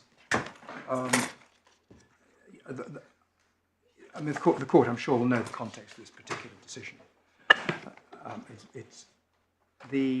And again, I've no doubt the court is familiar with the passage that begins at page 1065, where Mr. Justice Fraser went through what he regarded as likely to be relevant in the context of finding a relational contract with an implied duty of good faith. And the first point in paragraph 725(1) is that the implied obligation has to be consistent with the contract. There must be no specific express terms in the contract that prevents the duty of good faith being implied in the contract. That's point 1. And then he goes through other criteria, which we suggest are capable of being met in the present case. So the contract, long term, well, it's as long as the settled proceedings were going to last. So it could have been over in 3 months. But it could have been much longer. Yeah, of course. But every contract that relates to proceedings might last longer. But it depends. These were the duties owed by the post office, who, when I refused permission in relation to this judgment, described them as having attitudes to their postmasters and postmistresses not unfamiliar to a mid-Victorian factory owner. That was very different. That's a long-term, a lifetime series of duties and obligations. You're a postmaster, postmistress for your life. Well, this is a CFA in relation to a claim by Sheikh Mohammed that could have been over in 3 months. But it's also one can say, a claim that is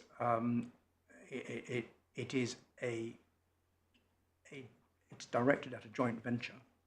It is a matter between where there's a project in which both sides are investing. And long term is yes, it's not long term in the sense of a lifetime. I accept that entirely. But the question long term is if one's talking about financial planning, long term is 3 years. But a CFA, you say a CFA is akin to a joint venture. This particular one, I would suggest was.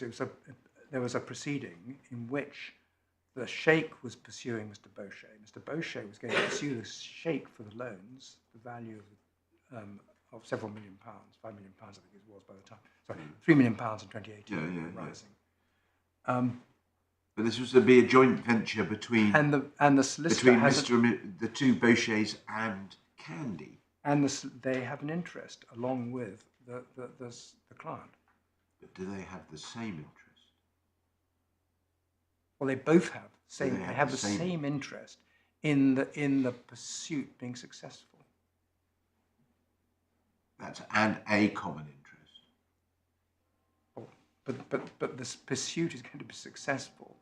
So we would suggest, and we expect, when you say pursuit, I think you mean the defence of the claim. Sorry, the defence of the claim. No. It was a defence and counterclaim. Okay. The arrangement was and this is why the point mattered. The counterclaim was by reference to the loans made to the Sheikh, nominally by Mr. Bosheh, loans which in some cases I think were secured. So it was not just a defence to a claim. Right. Thank you. there was a real monetary interest, we suggest. An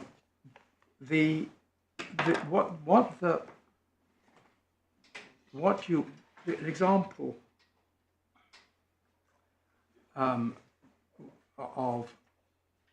some relevance is paragraph 6.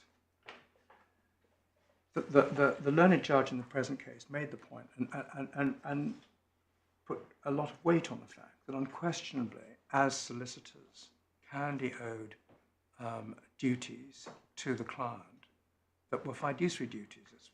They arise out of the relationship, again, of solicitor and client, and many of those are reinforced by rules that govern solicitors from the SRA.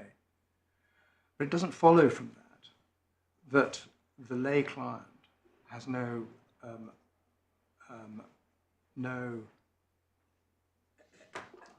appreciation or expectation that the solicitor will have no confidence in, or not be expecting the client to work conscientiously. So your submission is the solicitor reposes trust and confidence in the client.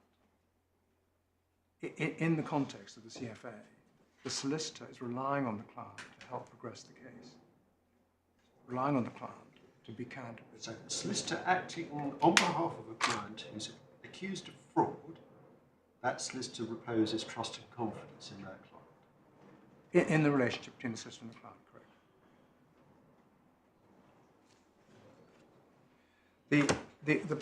What I had particularly wished to draw attention to in this case, and my Lord will obviously again remember this point, at paragraph 2 on page 900, sorry, it's within now paragraph 45. Sorry, I think I've lost that reference. Can you give me the page number? Page 900. 900 in the authority. 900, correct. I hope I've got the right page. It should be a page starting with implied terms. Thank you. And what this is, within the common issues, there was a question whether or not these terms were implied in the contracts between the postmasters and the post office workers and the post office. So the allegation is that the post office owed a duty to provide a system which was fit for purpose, that there was cooperation till E to be found. There were disclosure of causes of apparent or alleged shortfalls at G, and so on. And the relevance of this is that when one gets within Mr. Justice Fraser's judgment to page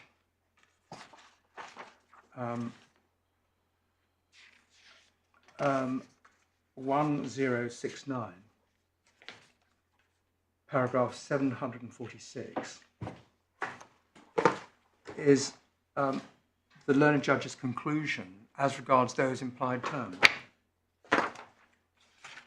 And the way he saw it, I would suggest, is that the obligation of good faith was the foundation for these aspects of obligation which would be implied into the contract. So we can see how he enumerates what he thought followed, and then there were some other adjustments that he made at 747. So my proposition is that the obligation of good faith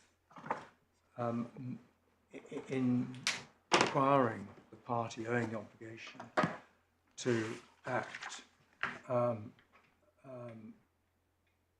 with fidelity to the bargain between the parties would encompass those sorts of matters. In other words, to be candid with the solicitor.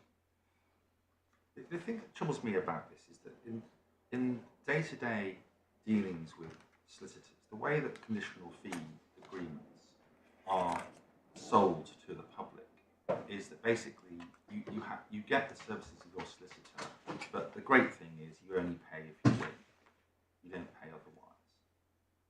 Nothing is being said to them, and nothing is said in the documents we've seen, which is, oh no, this is a fundamentally different agreement with your solicitor, in which believe it or not, you owe obligations of trust and confidence to your solicitor because you have entered into not an ordinary retainer, but a special retainer, whereby even though at the end of the day you may not be liable to him for costs, he can sue you because you haven't complied with your duty of trust and confidence. I just don't think that, I find that really surprising in the general run of things as to how conditional fee agreements are presented to lay clients. Well, I would suggest my lord has posited there I hesitate to use the expression, but a road traffic accident type of case. You know, one of the small claims ones where. Why would it be any different? Well, here one actually has some substantial litigation involving significant sums on the part of the Boshehs. Well, again, I ask, why would it be any different? Because here one is actually expecting something which is going to be fought out over time in a serious forum. What's the difference from a whiplash claim? That can take time to resolve. Somebody may be lying. I was actually thinking of the sorts of claims where it's a small fee and it's dealt with typically without any great litigation. But I entirely accept that there will be cases where you have, what's the right way of putting it? You have CFA type agreements that are dealt with without any real separate negotiation, and so that you wouldn't expect the client to even consider what obligation might be owed, if any, to the solicitor. And I was suggesting that this is a different case from that. It's not a routine. Well, the correspondence seems to suggest that there was one set of terms, and Candey's then wrote and said, actually, we're replacing those terms with these terms. There didn't seem to be any detailed negotiation with that. We don't know. What we have is the emails and the reference to a meeting about the actual negotiation of the term. And there's some reference also to an SMS message that one of them got. But I was trying to respond to my lord's point about the surprising proposition that the client would expect to owe any obligation to the solicitor absent express terms. Well, I think more that there would be a duty of implied obligation of good faith arising from a trust of mutual trust and confidence. Well, is the more surprising thing. What I was trying to, in the context of the present case, I was suggesting that was made visible by the reference to the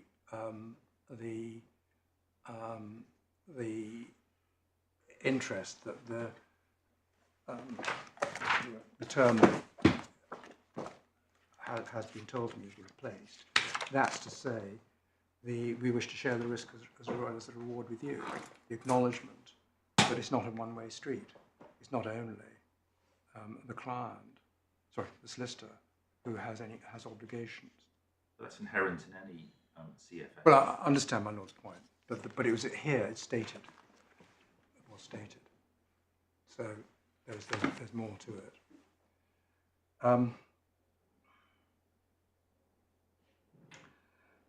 I was going to show the court as quickly as I can that the decision of Mr. Justice Leggett in the Al-Nahayan case, which is file 2, tab 16.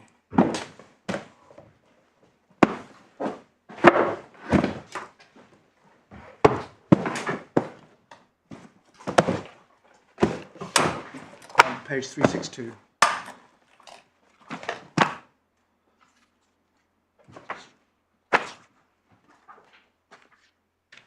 this was a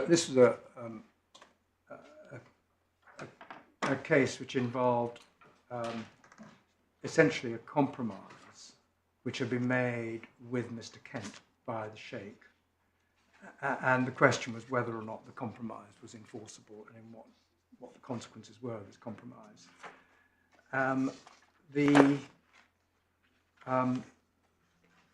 The argument on behalf of the defendant was that there was an obligation of good faith implicit in the arrangement, and that therefore the defendant should not be visited with the consequences of the settlement. And one can see... What, sorry? Pardon? Should be visited. Should not be visited with the consequences of the settlement. The defendant was trying to get out of the terms of settlement. And one sees, for example, an argument about duress was obviously made at page 364 under headnote paragraph 5 in the judge's rulings. But before that, at paragraph 4 in the headnote, it summarises the judge's conclusion about there being an obligation of fair dealing, as it's put here, good faith, implicit in the contract. Which was a joint venture. It was a joint venture, my lord, yes. At page 415, Lord Justice Leggett embarks on a discussion about the duty of good faith. And his discussion of this continues over several pages. The court will see at page 417 the paragraph 172 is the paragraph that I had in mind on the question of Hewitt on joint venturers. That was the 6th edition. The present one we're looking at is the 7th edition. The paragraph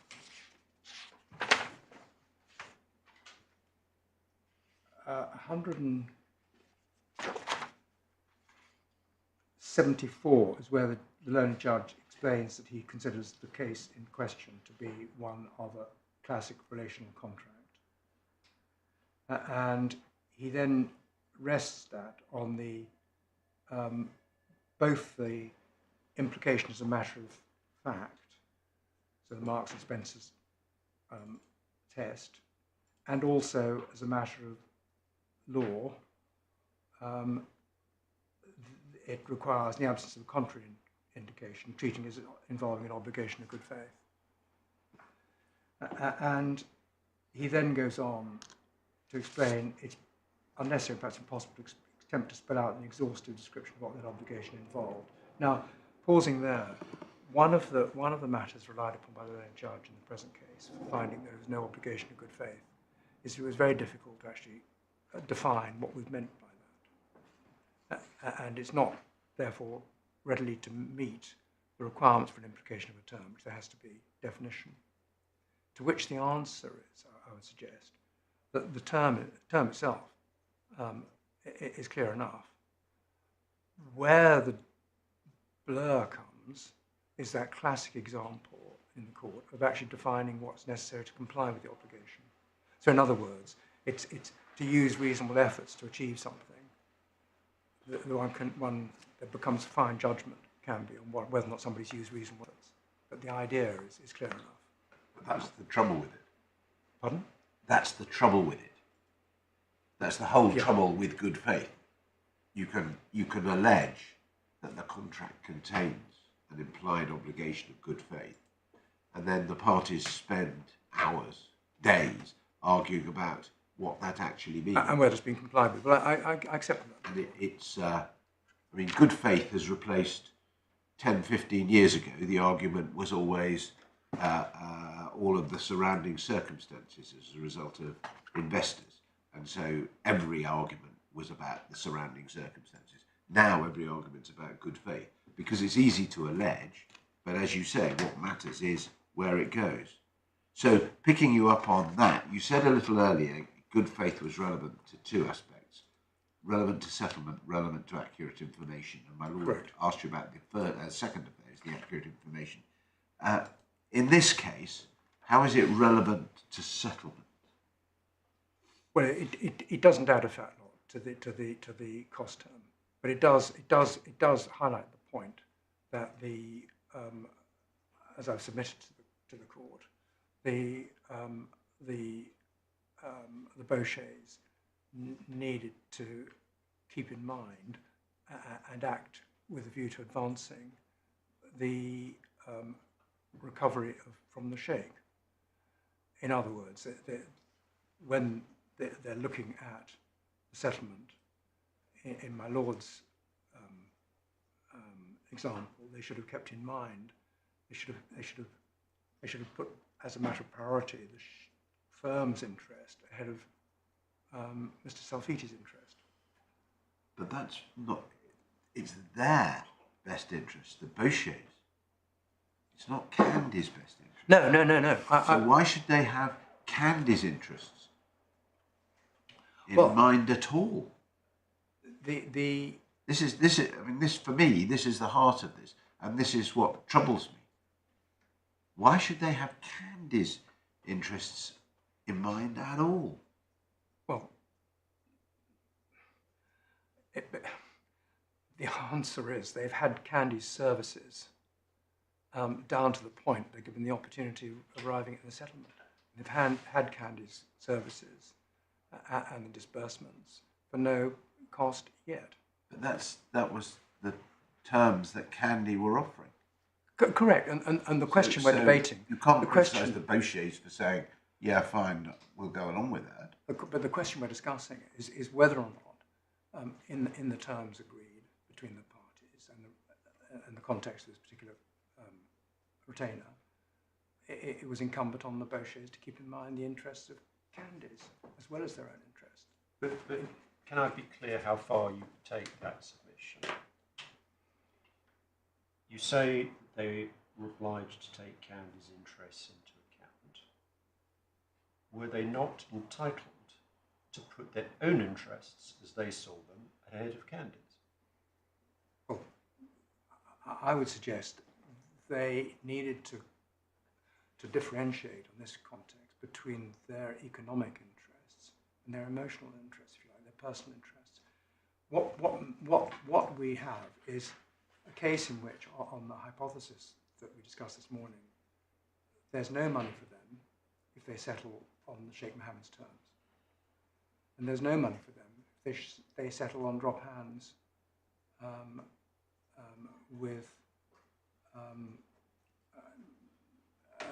as part of a compromise which involves Mr. Salfiti. But the difference between the two situations is that the second precludes the possibility of any recovery for Candey's. So the question is whether or not it's right that they should have kept in mind what was being given up by that settlement. I suggest they should have kept in mind, they should attach weight to that. That mattered. So your submission is that, and let's concentrate purely on economics rather than emotional factors. Your submission is that they were not entitled to put their own perception of their own economic interests ahead of the interests of Candey.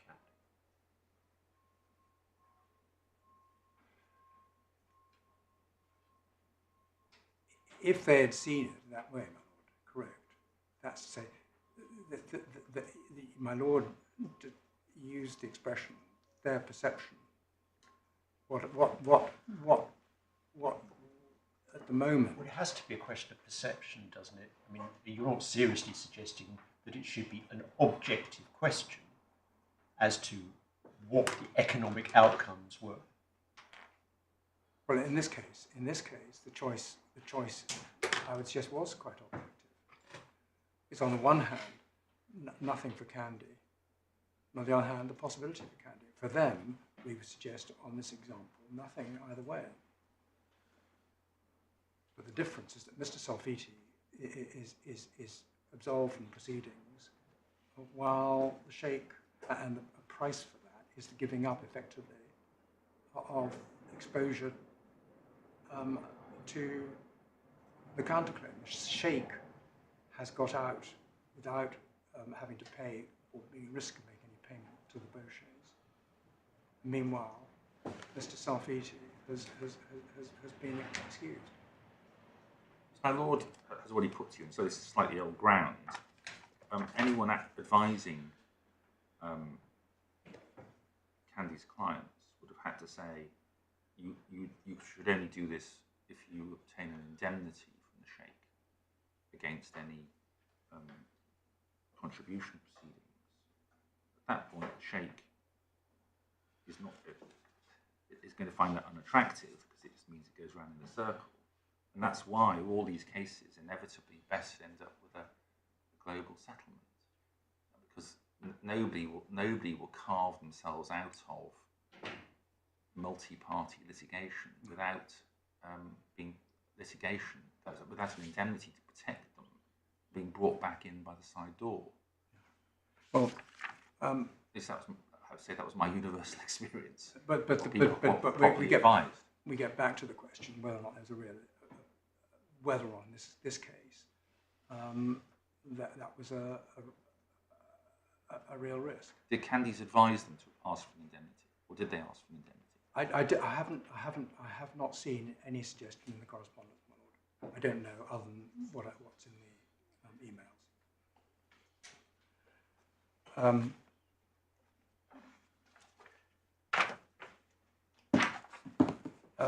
I suppose I can pass over. I need to get on to privilege.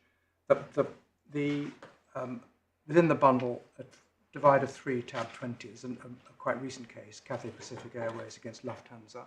I won't, unless my lord's wish it,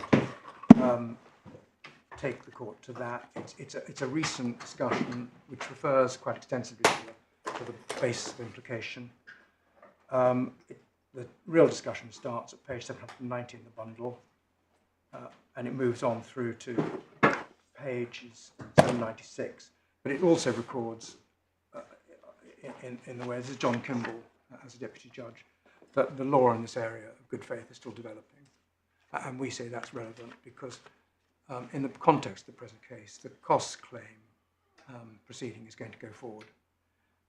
And it would be perfectly appropriate, we suggest, for the good faith term to be capable of being argued at the trial at the same time, rather than being struck out at this point.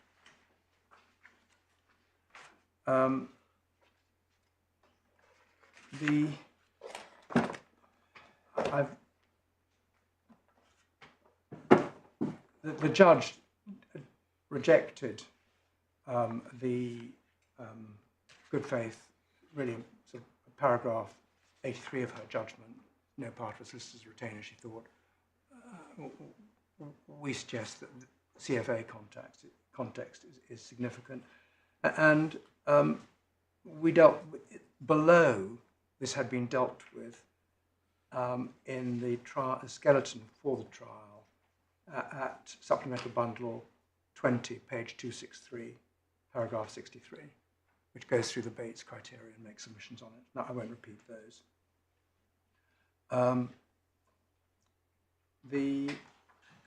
Also in that part of the skeleton argument below, there was a submission on Bates, and as I say, we say that this case fits perfectly well as a relational contract. The retainer is one in which the two parties are engaged in what we would say as a common object. Privilege. There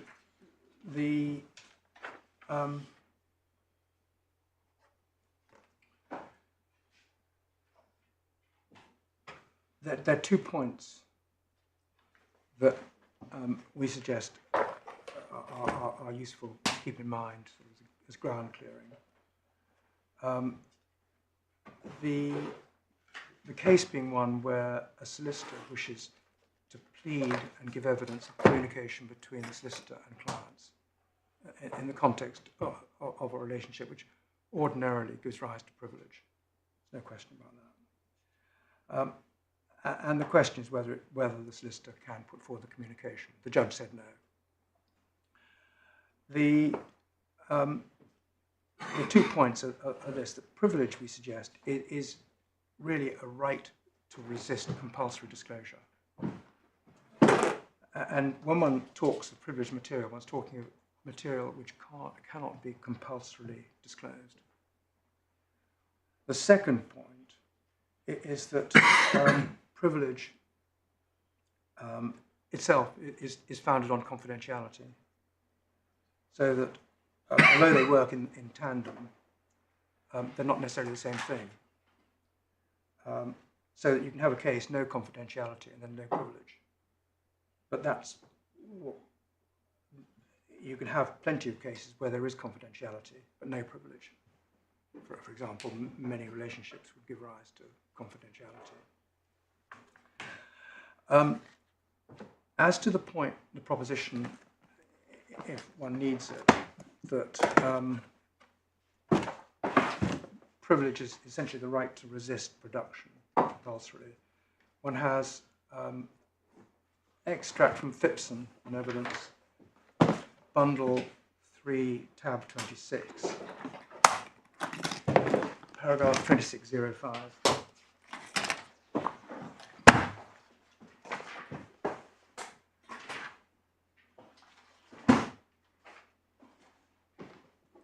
And one has there, in this discussion in Phillips and subparagraph C, and waiver, privilege has been defined as the right to resist compulsory disclosure. It refers the reader to an observation of Lord Millett in the B against the Auckland Law Society. A similar point one can get from the Istil case against Zahur at paragraph 100 of 89. I'll come back to that. That was the case, Mr. Justice Lawrence Collins, which is then referred to later in the Chengiz, Chengiz case, which we've handed up to the court. As to, again, another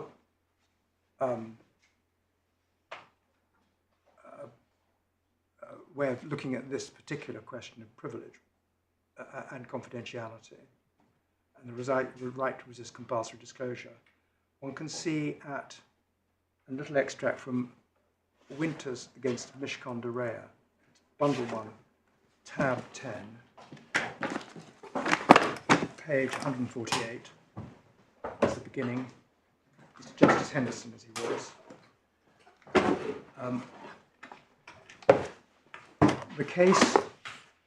The case concerned an attempt by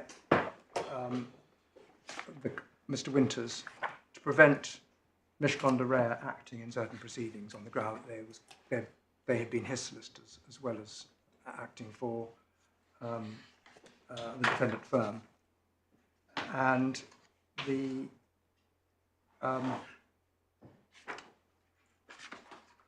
question was whether or not the firm therefore had confidential information. What one finds at paragraph 81 on page 173 is that the learned judge explains that they have two clients, neither can claim legal professional privilege as against the other in relation to documents or communications passing between them. And that then continues over the next page. It's also not in documents, it's also communications. And then it continues when the learned judge considers the particular facts of the case in paragraph 82. And the learned judge concluded that actually Mr. Winters didn't need the protection he was seeking to prevent Mishkon's acting. But the important point there is that one can imagine in the case that's posited at paragraph 81 that the two clients with common interests can perfectly well proceed against each other without questions of privilege. Confidentiality would determine how they can proceed as against each other using the material that's been generated. But that's not privilege, it's confidentiality. Sorry, I'm sure it's my fault. What's the relevance of this? The question in the present case, my lord, is whether the firm, the lawyers, can use communications that have passed between them and the clients, communications which, as against the world, prima facie would be privileged, can use those communications for the purpose of proceedings against the client. But this isn't a joint retainer. No. Well, it is, but the Well, point materially, it's not for the purpose. I mean, the point about if two different entities use the same solicitor, and the question of whether they can claim privilege one as against another, which was the subject of a judgment last year in the case about prosthetic implants, is not relevant to this case. No, the question, I was trying to, I'm sorry, I've gone too fast. My point was that essentially the question between the client and the solicitor is one of confidentiality, not privilege. Between the two, there's no privilege.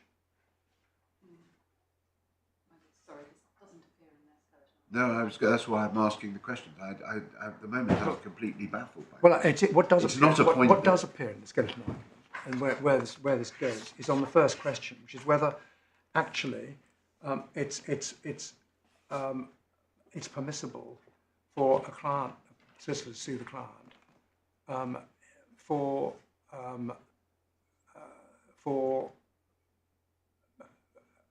recovery out of the relationship between the solicitor and the client. We submitted in the skeleton argument that it was permissible. And then there's the second strand of the argument. Well, actually, even if in principle it's not, we're within the iniquity exception. Well, yes, we're dealing with, this is an appeal. Correct. The judge applied the Ambrose test. Correct. And on an application of that test, found that the material was effectively in the ordinary run. But she also had to deal with Hackendorf and Finers and Maro. Yes, she did. Hackendorf being a case before Ambrose, and question mark, well, certainly as what she said, question mark what precisely it was authority for. But that was what the judge did. Yes. So the question then becomes, first off, was she right to have regard to Ambrose? In which case, if she was, then it simply becomes a question of whether her analysis applying Ambrose was right. Well, my submission is that that's not quite correct. It's it's open to us to argue, as we did before the judge, that Hackendorf is an example of a case where, as between a client and a solicitor, the solicitor is able to pursue the client. And Yes, I understand that. So and are you saying that Ambrose doesn't apply? No, if I'm wrong about that first point, then we're into Ambrose and iniquity. So you say Hackendorf is an exception, is this right, to Ambrose because it's the client suing for fees? Correct. But it's not a case involving a third party. It's not a case in which a third party is trying to get disclosure of privileged material. The question is whether the client can use the material. So we get in the cases I have to deal with are Hackendorf, Finers and Maro, and also Goldman and Hesper, which is referred to. And do you say that those three cases are exceptions to Ambrose? Well, they're different. Yes, they are. They are. Well, I know they're different, but usually people apply Ambrose in these situations. Absolutely, and the reason for that is that usually the question is whether X, in litigating against Y, can get hold of material which Y has disclosed to Z, the solicitor, and which is confidential and privileged. And in that context, the iniquity exception applies, because if that material between Y and Z is privileged and confidential as a consequence, it's not going to be capable of being produced other than where if you can get through the iniquity exception or there's a waiver. So you say Ambrose dealing with a different Correct. Situation. Correct. Right, okay. So then you say that, so we'll look at these cases. So do we start with Hacker Law? Yes. But just bear in mind that the foundation for a lot of this are against the Crown against Derby, the Derby magistrates, which is bundle 1/440, and the discussion in that case, Lord Taylor, about whether it was possible to have compulsory production of material which was privileged, and the court said no. Yeah. So, But the reason can I given... just be clear as to how far you take this? Because you seem to be suggesting, and I want to be clear whether you are suggesting, that in a case where a solicitor sues a client, then there is no question of privilege at all. Correct. It's confidentiality is the question. And privacy. The client, on the face of it, is going to have material used which the client would wish to keep private. And we would accept it'd be wrong we'd accept that as in a case where one has a cost assessment, solicitor and client cost assessment, it would ordinarily be conducted privately. We'd accept that. But nonetheless, disclosure to the court, as in Finers and Miro, for the purpose of the decision, is not prohibited. Finers and Miro, my lord will recall, is a case in which a solicitor was able to come to the court and seek directions from the court.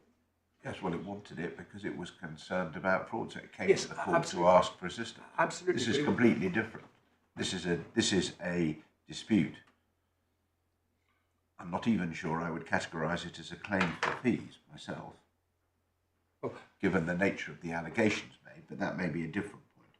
But we're a long way from Finers and Miro. No, but my point on Finers and Miro, the point on it is that the disclosure to the court, which is what was necessarily involved in proceedings, isn't prohibited by the confidential character of the communication. It would be right. So that do I understand that your proposition is that a privileged document is admissible in evidence? in the The fact that proceedings, it's privileged doesn't prevent it from being relied upon in evidence. in proceedings between the solicitor and the client. No, at all. Because you're saying it's all about resisting disclosure. That's your starting point. But And the logic of that is that it doesn't prevent it being admitted in evidence. But it's not going to be admitted in evidence if it can't be disclosed. I can't. Yeah, but then you get into the question of what happens if it's accidentally disclosed. And then you get back into, absolutely, my lord, you get into questions then of whether or not the accident means that the victim of the accident is no longer able to restrain the material as a matter of confidentiality. And ordinarily, the victim is entitled to do that. And you get the injunction that prevents its use. So one of the case of Istil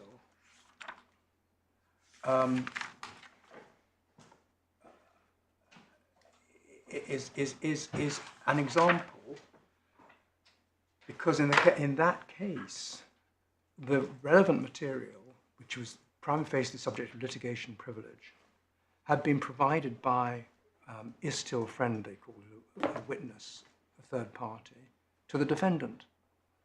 And the question was whether that material, communication between Istil friend and the claimant, was to be restrained from being used.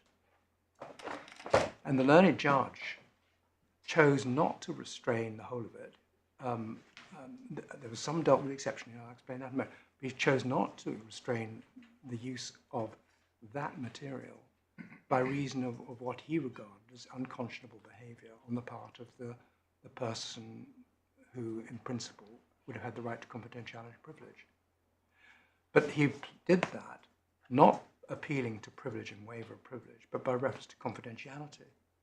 As to the question of privilege, there was indeed material which had been generated, it would seem to have been fraudulently, dishonestly in the course of the proceedings. And that material he allowed the defendant to use, but differently on the ground of privilege. That's my submission, Lord, and it comes out of paragraph 115 in Abriaz in Istil. Paragraph, sorry? 115 of Istil, which is, I should show the print of this case. It's divider, bundle 1, divider 7, page 96.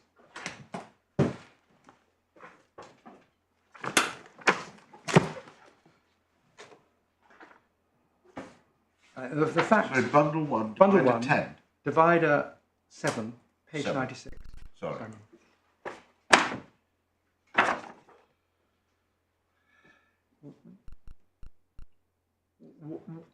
It's a complicated case, but what one has is an issue surrounding an agreement, and the question is whether or not it was made and in what terms. And one can see This is all about, this is injunctions to restrain use after they've been disclosed. Correct. We're dealing with privileged material which Candey want to rely on. My Lord, yes. It's no question of accidental disclosure. No, in that case, the disclosure was by the putative witness, his Yes. still friend. And one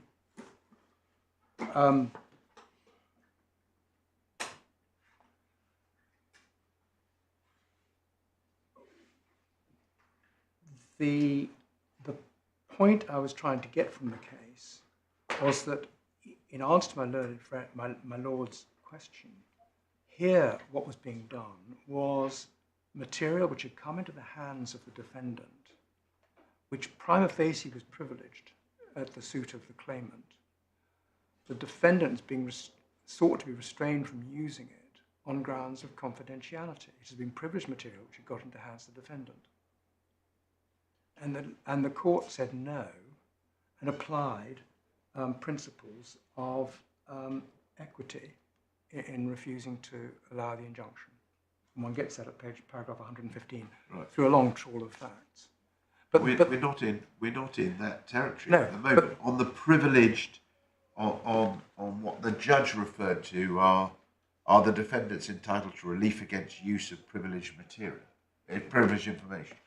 Correct. The information, I absolutely accept, my Lord, that a label to give to this material is privileged. It's communication between solicitor and client.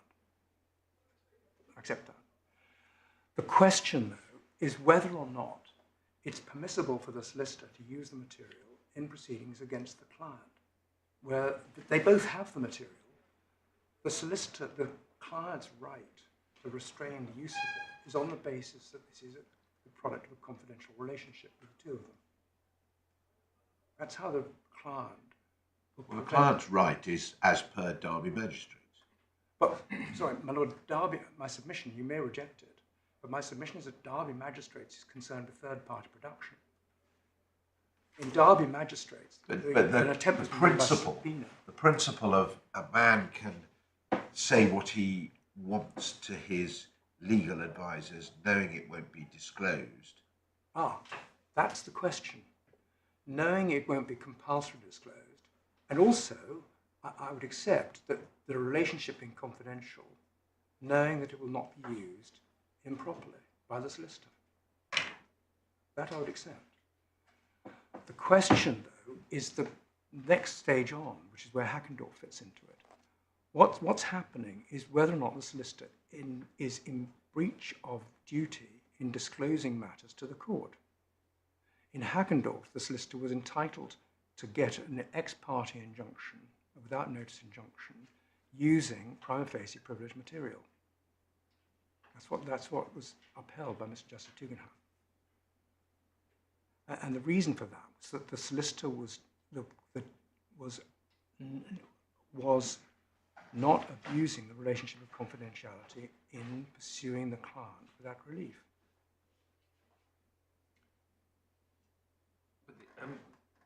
Because I understand the heart of your submission, it goes back, is that the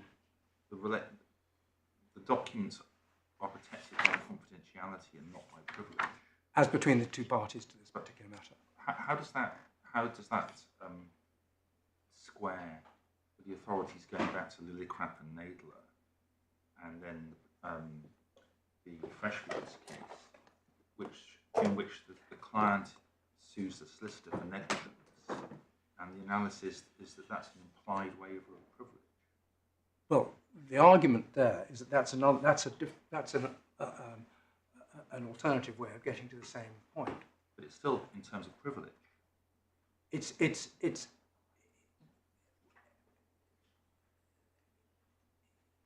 is a way through the particular puzzle. Another way through is that the solicitor is entitled to use the material to pursue the client as a result of the relationship, for money, for fees. We know that the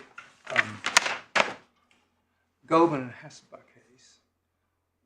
case is one in which it's concerned with an assessment of costs and as it happens, an inter-parties assessment of costs. So the question is at what circumstances can the third party require production of the confidential material, the privileged material, for the purpose of the assessment? But what we're talking about is a different situation. Now, my lord is absolutely right that the Paragon case, the Freshfields case, is one in which the material was allowed to be used in the dispute between the client and the solicitor on the basis that the client had waived the privilege. I accept that. But when one sees Hackendorf, the way in which Mr. Justice Tugendhat puts the case, based on Finers and Myro, we suggest that that's... So what tab's that? Sorry, Hackendorf. Yeah. That's a bundle. You referred to it, but you haven't taken it. I have not. No, not of that. I apologise. It's page 116. Of tab 1? And bundle 1, file 8. Tab 8.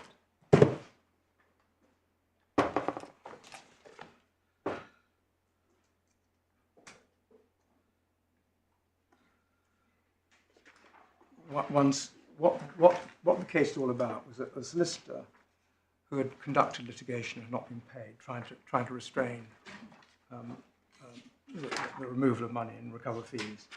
One sees in paragraph 1, there's a reference to a freezing injunction that had been already given, and the applicant being the solicitor who's suing the respondent.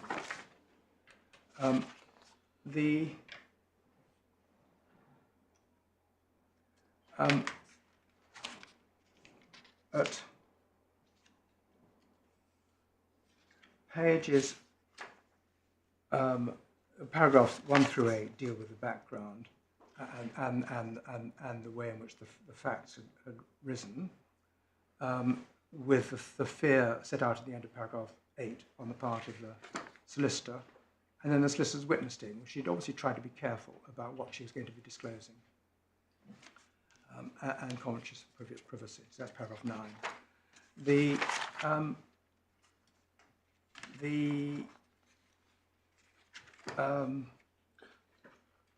There are other factual allegations in the background to the matter before the learned charge. For example, at paragraph 21, 22, how the solicitor had come to be making this application for injunctive relief. Then at paragraph 68, we deal with privilege and confidentiality. Use of privileged material. The wife says in affidavit, the solicitor did not seek a permission or waiver of legal privilege. She then goes on to say she's been informed by her advisor and believes that injunction should be discharged because based on material, her solicitor had an obligation not to reveal to the court. Then we get further exhibiting of material, and paragraph 70 is where the judge seems to be suggesting, and I think a ground for his decision would be waiver of privilege. If the wife chooses to produce legally privileged documents to the court in response to the action of the solicitor, that's not something forced on her. Necessarily, in my view, amounts to waiver of privilege. And then one sees a reference to Paragon and a quotation from Paragon. Then he says, neither parties put before me any authority on waiver provision in relation to actions brought by a solicitor against a former client. So that's the present case. That such actions are open. But just pausing there, I mean, looking at the quotation from Paragraph, I'm still not quite clear what your answer is to the point my Lord Justice Phillips put you, because the reasoning there is all about waiver. So, but on your submission, there's no privilege to waive. That would have been possible to argue and decide, correct, my Lord? That's not what the court decided. The court decided there was a waiver of privilege, which necessarily carries with it the proposition that there was a privilege to waive. Well, I mean, well, I suggest one has to be careful about semantics here, because the first part of Lord Bingham's quotation is about confidentiality. And then he goes on, he's thereby... Clearer in Lapillicrap and Nadler, which is binding court of appeal authority, where I think it's Lord Justice Dillon says, thus the client has the right to insist on his professional legal privilege, and it is for him to choose whether or not to waive it.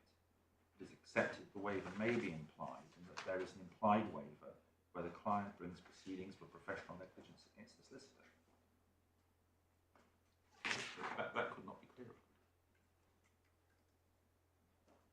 Well, the argument the other way, if I may say, is Court of Appeal is fine as a Mara is Court of Appeal, and one can see that paragraph 78 of this judgment, the learned judge appeals to that. Further, he says, it seems to me that a communication by a solicitor to the court made for the purpose of proceedings properly brought by the solicitor, not of itself constitute breach of legal professional privilege. That appears to be the assumption in fine as a Mara case concerning application, and then we get into the solicitor is able to come to the court and seek directions. In other words, he's disclosing the material, using the solicitor just deploying the material in proceedings before the court. But I won't. That seems to me that may be the solicitors communicating to the court in their role as officers of the court. But logically, not for the purpose of pursuing a claim against the court. No, but logically, if this material is privileged and secret, it shouldn't be disclosed to anyone. I mean, the question is whether or how not... do you explain the common scenario where there's a dispute as to whether a specific document is privileged or not, and it's resolved by the judge inspecting the document? Well, precisely, my Lord. That I would say makes my point. In third-party proceedings, A is suing B. But on your submission, there can only ever be one answer to the question. Whereas, actually, what happens is the judge can say, yes, it's privileged, or no, it's not, having inspected it. But the judge is allowed to inspect it, is the point. Yes, but once it's determined that the document is privileged, thereafter no use can be made. But the example, sorry, my Lord, I know I'm managing to be bewildering, but the case that one's using there is A suing B, and the question is whether B's lawyer's documents, documents privileged between B and his lawyer, or her lawyer, C, can be used in the proceedings as an unprivileged document, or whether it's privileged. And when the document is shown to a judge to decide, it's shown in context of those proceedings, and it may be determined as privileged, but the judge has had to make the decision looking at the document. So on this, my Lord's point is that yes, it's permissible to have the document, the privileged document, shown to the court. That's fine as a Miro. Now, the question in the present case is whether it goes further and the solicitor is allowed to use that material, not merely to show to the court, forget directions, I'll fine as a Miro, but actually say, you know what, I want to sue the client by reference to these communications. And what's the authority that says that's fine? Privilege It was, away. I was relying on Hackendorf, my lord. Yes, I was going to say, the difficulty with Hackendorf is that the bits you've shown us are all obiter. I mean, the wife didn't specify what precise information she says was privileged and disclosed. Well, I would suggest they're actually part of the ratio. The learned judge has given a number of reasons for the conclusion that the judge has reached. One of them is, yes, my lord, the learned judge below, the deputy judge in the present case, distinguished fine as a Maro. And that was the basis on which she sought to do that. I would suggest that and you say Hackendorf is authority for what is the proposition? That the solicitor can properly use the material in proceedings against the lay client. A solicitor can use privileged, let me just make a note of it. A solicitor can use privileged material against his former client. Full stop. In pursuit of proceedings arising out of the relationship between the client and the solicitor. So an example would be recovery of fees. In our case, we're saying we're wanting compensation for and you say Hackendorf is authority for that. Which paragraph? I drew attention to paragraph 78 particularly. Yes. It seems to me a communication by a solicitor court made for the purpose of proceedings properly brought by the solicitor, not of itself constituting breach of legal professional privilege. That appears to be assumption in Fire and Maro. The case that concerns, and so on. And what was happening here was that the judge was deciding whether or not, on the ex parte application, the without notice application, the solicitor had properly brought before the court privileged material. And the judge I'm still baffled by this. It's one thing to say the court must be able to decide the issue. So, as in the example we were just discussing, there's a dispute as to whether a particular document is privileged or is not privileged. The court must be able to decide that. But surely it's a completely different thing to say that once the court has determined that the document is privileged, privilege doesn't apply because my lord, I'm not suing client. I'm not saying that. I'm not saying that the court, having seen the because in the ordinary scenario, no. Take your third party scenario as you describe it. Once the court has determined the document is privileged, thereafter no use can be made of it. In those proceedings between the two parties, correct. I accept that. I'm not suggesting anything different, I hope.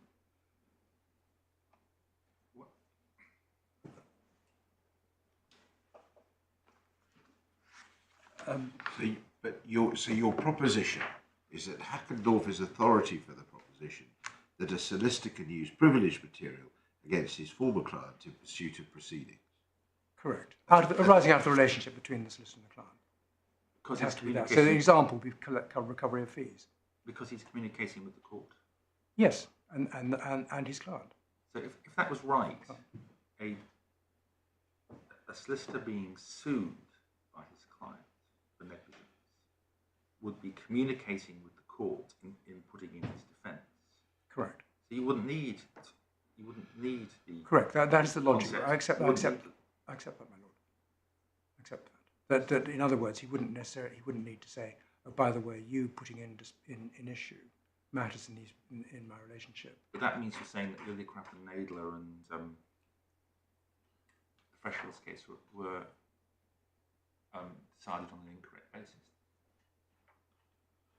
Well, they were decided on a basis that didn't need to apply. Unnecessary correct. basis.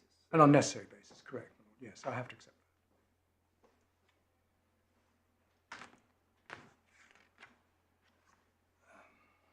that. Mr. Bumpus, I see the time. Is that a convenient It is, and I'm making quite good progress, surprisingly. moment? Well,